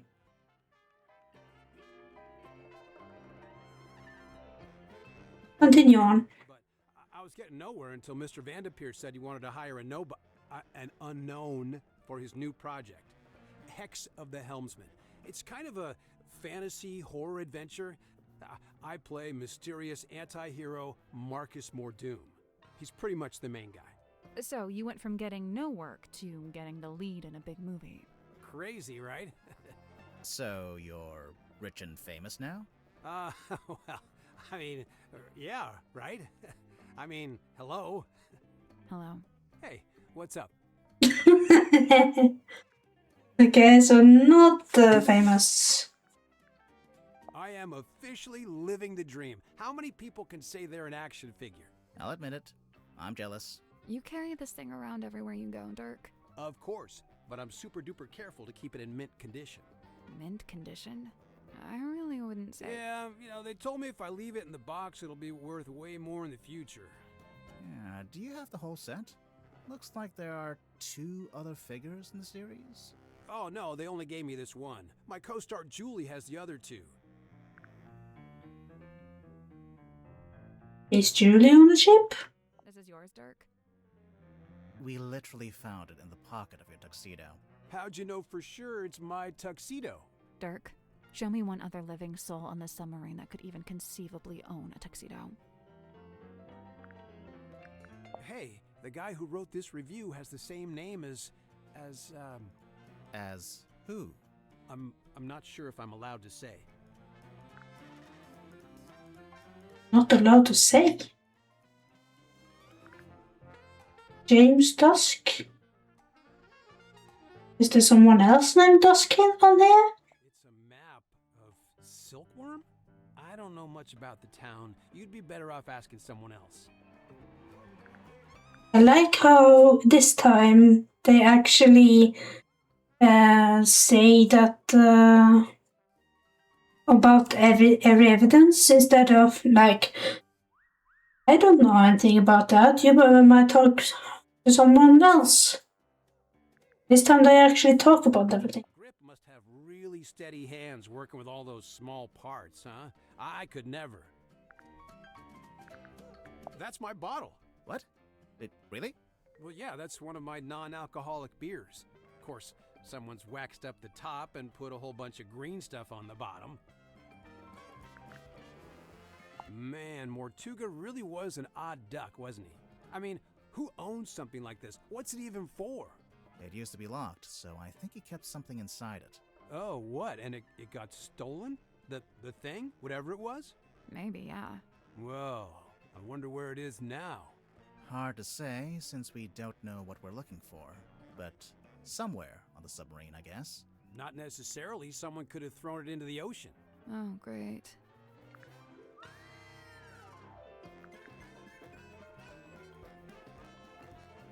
So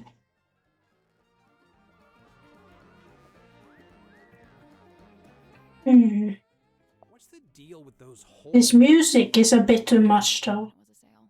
Why would a submarine need a sail? Maybe it needs when it's on up top. I don't know. If the motor stops on a submarine, will it just sink? Probably it does. It does have air inside it. So it could. No, the metal will be too heavy for the air to. Okay. Huh. Who's that little Grim Reaper guy in the drawing? I'm not sure. You recognize it? It does seem kind of familiar for some reason. Someone dropped their perfume? Bummer, that stuff can get expensive. That's not perfume, but okay. I've seen this chained up on the foredeck. It's kind of intimidating, huh? It's a boy. For real? Huh. It has long hair, so I always figured it was a girl.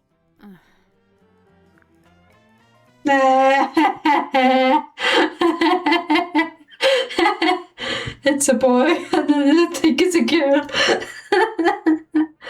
Okay. So, Cynthia hired you to solve the murder, huh? Pretty much. How much do you charge? Is it like a day rate or what? Oh, it depends. Just ballpark it. How much did you make from the last case you solved? Good question. Grimoire, how much did we make from the Tangle Tower case?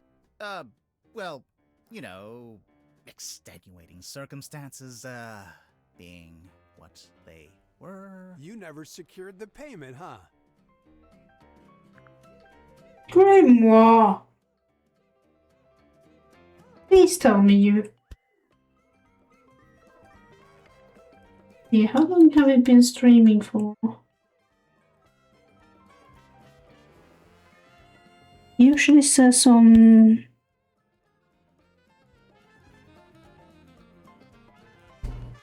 Oh, 2 hours and 50 minutes, okay. Let's do half an hour more. No, half an hour. This is a first dish. Yeah, whose is this? It's mine. You gonna get Wormo to sign it? No, I hadn't planned on it. He'd do it if you asked. I bet he'd even do a little doodle on the inside cover. Okay, maybe I do want that. I assume you've read it, Dirk? Of course, dude. First thing I did when I landed the part in the movie. What did you think? Loved it. I'd never thought about the sea so much in my whole life. It's almost like the ocean in the book. It represents something bigger, you know? Okay. Then the last person we're gonna talk to, I think, is this one, Mr. Writer. If you have a minute, I'm Detective Grimoire, and this is Sal. 2 detectives, 1 short, 1 tall. Tried and true. Hey, I'm really not that much shorter than But which of you is the funny one? I'd say it goes back and forth. You still haven't told us who you are. The name's Werman. J.D. Werman. He's an author. Author, journalist, let's see, what else? Famous, successful, some kind of genius, even. Oh, sure, that's why I got myself trapped in the murder submarine. I know who you are, Mr. Worman. I've read your book. Oh, joy, your fans. Of all the places. I never said I liked the book. Maybe I hated it. There's no way you hated it. The arcs are too tight. Each chapter leads to the next, beginning, middle, end, and bang, not a line wasted. Damn, he's right. Very clever. Talk about yourself. So, Mr. Werman, you're a famous author. That's what they tell me. How did you end up on the submarine? I came of my own volition. Why? I wanted somewhere quiet to work on my next novel. Minimal distractions. Not saying it's worked, but, You're writing a sequel? Trying to. Hang on. A sequel to what? Grimoire, are you not paying attention?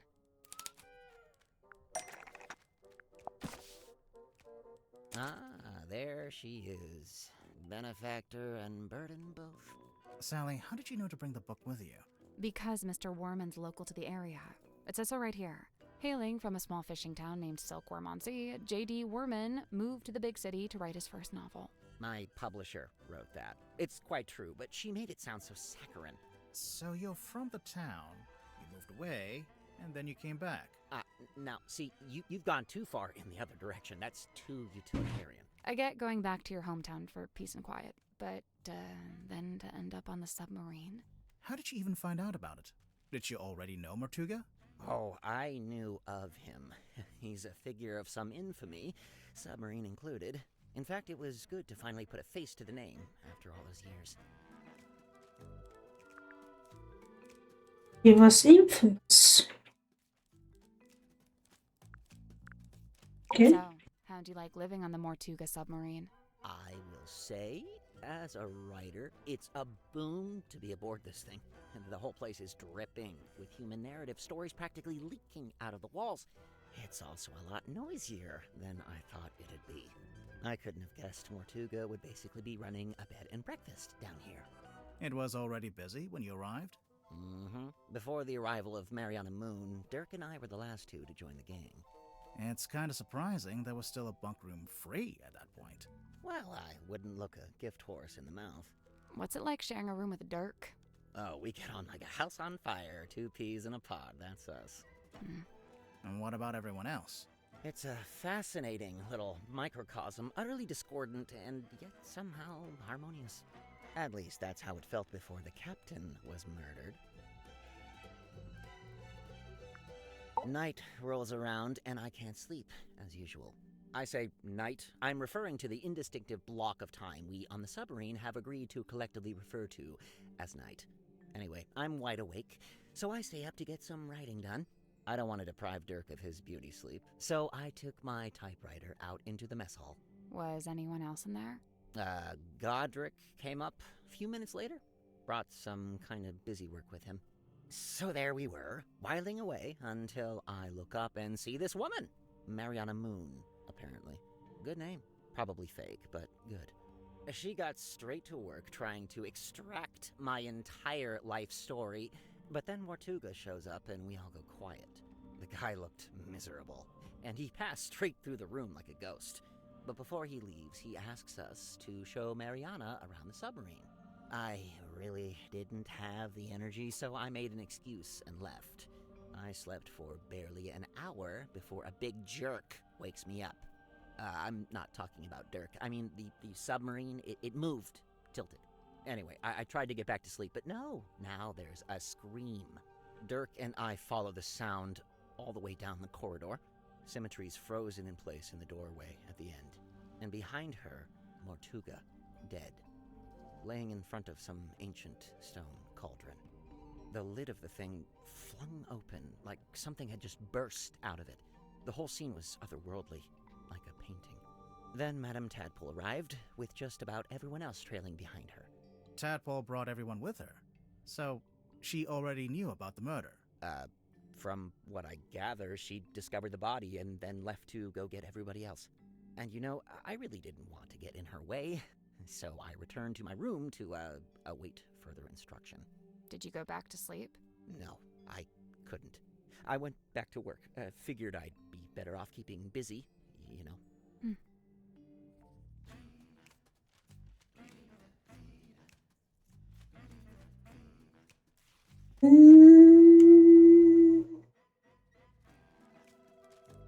Did he leave first? Wasn't there someone else that left first with him? Madame Tadpole. Simultaneously the most laid-back and most terrifying individual I've ever met. Terrifying? You don't feel it? To me, she gives off this indisputable, I will destroy you if I see fit to do so kind of energy. Maybe if you get on her bad side. Oh, I wouldn't dare. She'd crush me like a twig. She does look pretty tough. Who would you say is stronger, Madame Tadpole or Dirk Danson? Well, Dirk's in good shape, but a lot of it's just for show. He's just gotta look good for camera. Meanwhile, swimming works out every muscle group. Did you know that? I didn't. Every muscle group. I don't think Tadpole's about to fight anyone. She's so chilled out. For now, I worry about what'll happen if you two name a culprit. You think she might, retaliate? If she does, I'm not gonna be the one to stand in her way. I see you met Dirk. How do you know him? He's the actor they found who played the lead in the adaptation of my book. Did you not get a say in that? Oh no, that's several notches above my pay grade. It's all decided by the executives over at Wit and Whimsy. Sure, they keep me around as consultant, but I found that to be a pretty hollow title. Do you think he's a good actor, at least? Dirk? He was a good fit for the kind of film they ended up making. How's that? So, how come you two traveled to the submarine together? I traveled to the submarine. Dirk's just taken to following me around, for some reason. Maybe he just wants to be your friend. He's got plenty of friends back home. Cuts quite a figure, doesn't he? Like something from myth. He was real, of course. Flesh and blood. I imagine you must have been curious to meet him. As anyone would be. Did you get to know him at all? It's funny. Going in, I'd heard he was, the strong and silent type. But I didn't find that to be the case. So he was friendly with you? In his own way. The day I first arrived, he invited me into his cabin. Just to talk, apparently. What did you talk about? He asked me about my home life, my family, my father. Not to be rude, but why would Mortuga care about any of that? To this day, I'm not quite sure. I think maybe he was after some kind of information about the outside world, and thought I might be a good source. Yeah, because he misses home. Because he shut himself inside a submarine and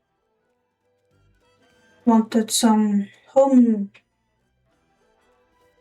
info. You met Godric. What did you think? Personally, I like him. I found him a little irritating, the way he kept waving that cane around. He gave you the old welcome to Mr. Grip's Emporium treatment, eh? That's just what he's like at first. He'll settle down. Why does he do it? So, I have two theories on this.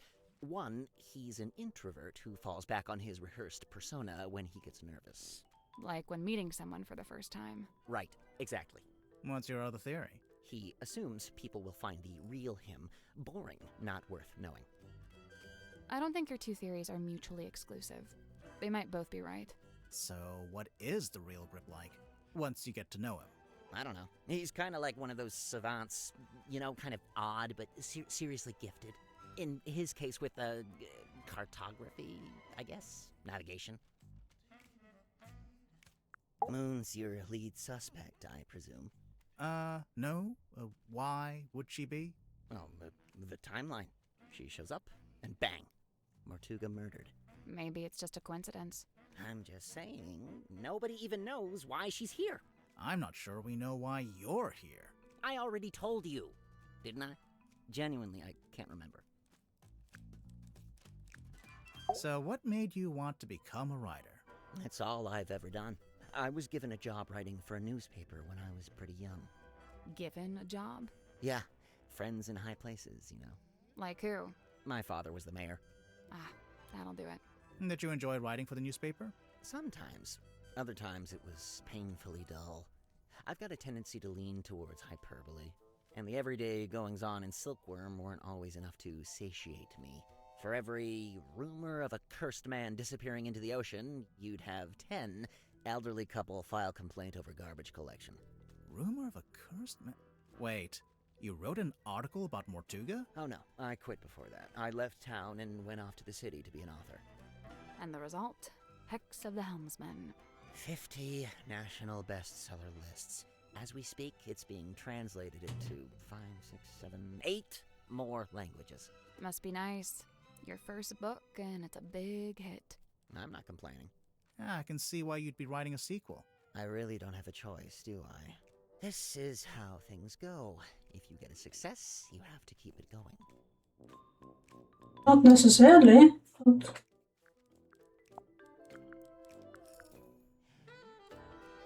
Let's do the clues and then we are saying... and we end the stream. I noticed on the back of the box it says, Series 2 coming soon. Look out for Hex of the Helmsman 2, only in theaters. Kinda presumptuous, isn't it? Considering you haven't even written the book yet. Thank you. That's what I said. I raised a fuss about it at the time. My objections fell on deaf ears, as usual. Why are they so keen to make a second movie, anyway? What else? Money. Oh, I can't stand these things. A procrastinator's worst nightmare. It's why I use the old typewriter. No distractions. Does Dirk spend a lot of time on his cell phone? Not in here. He goes up on deck to do it. Why? Who knows? It's not my business.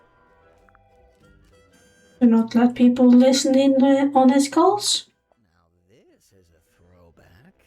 I cut my teeth writing local interest stories like this. You wrote this? The review of Sim's old magic show? I did. But it says Theater Review by James Dusk.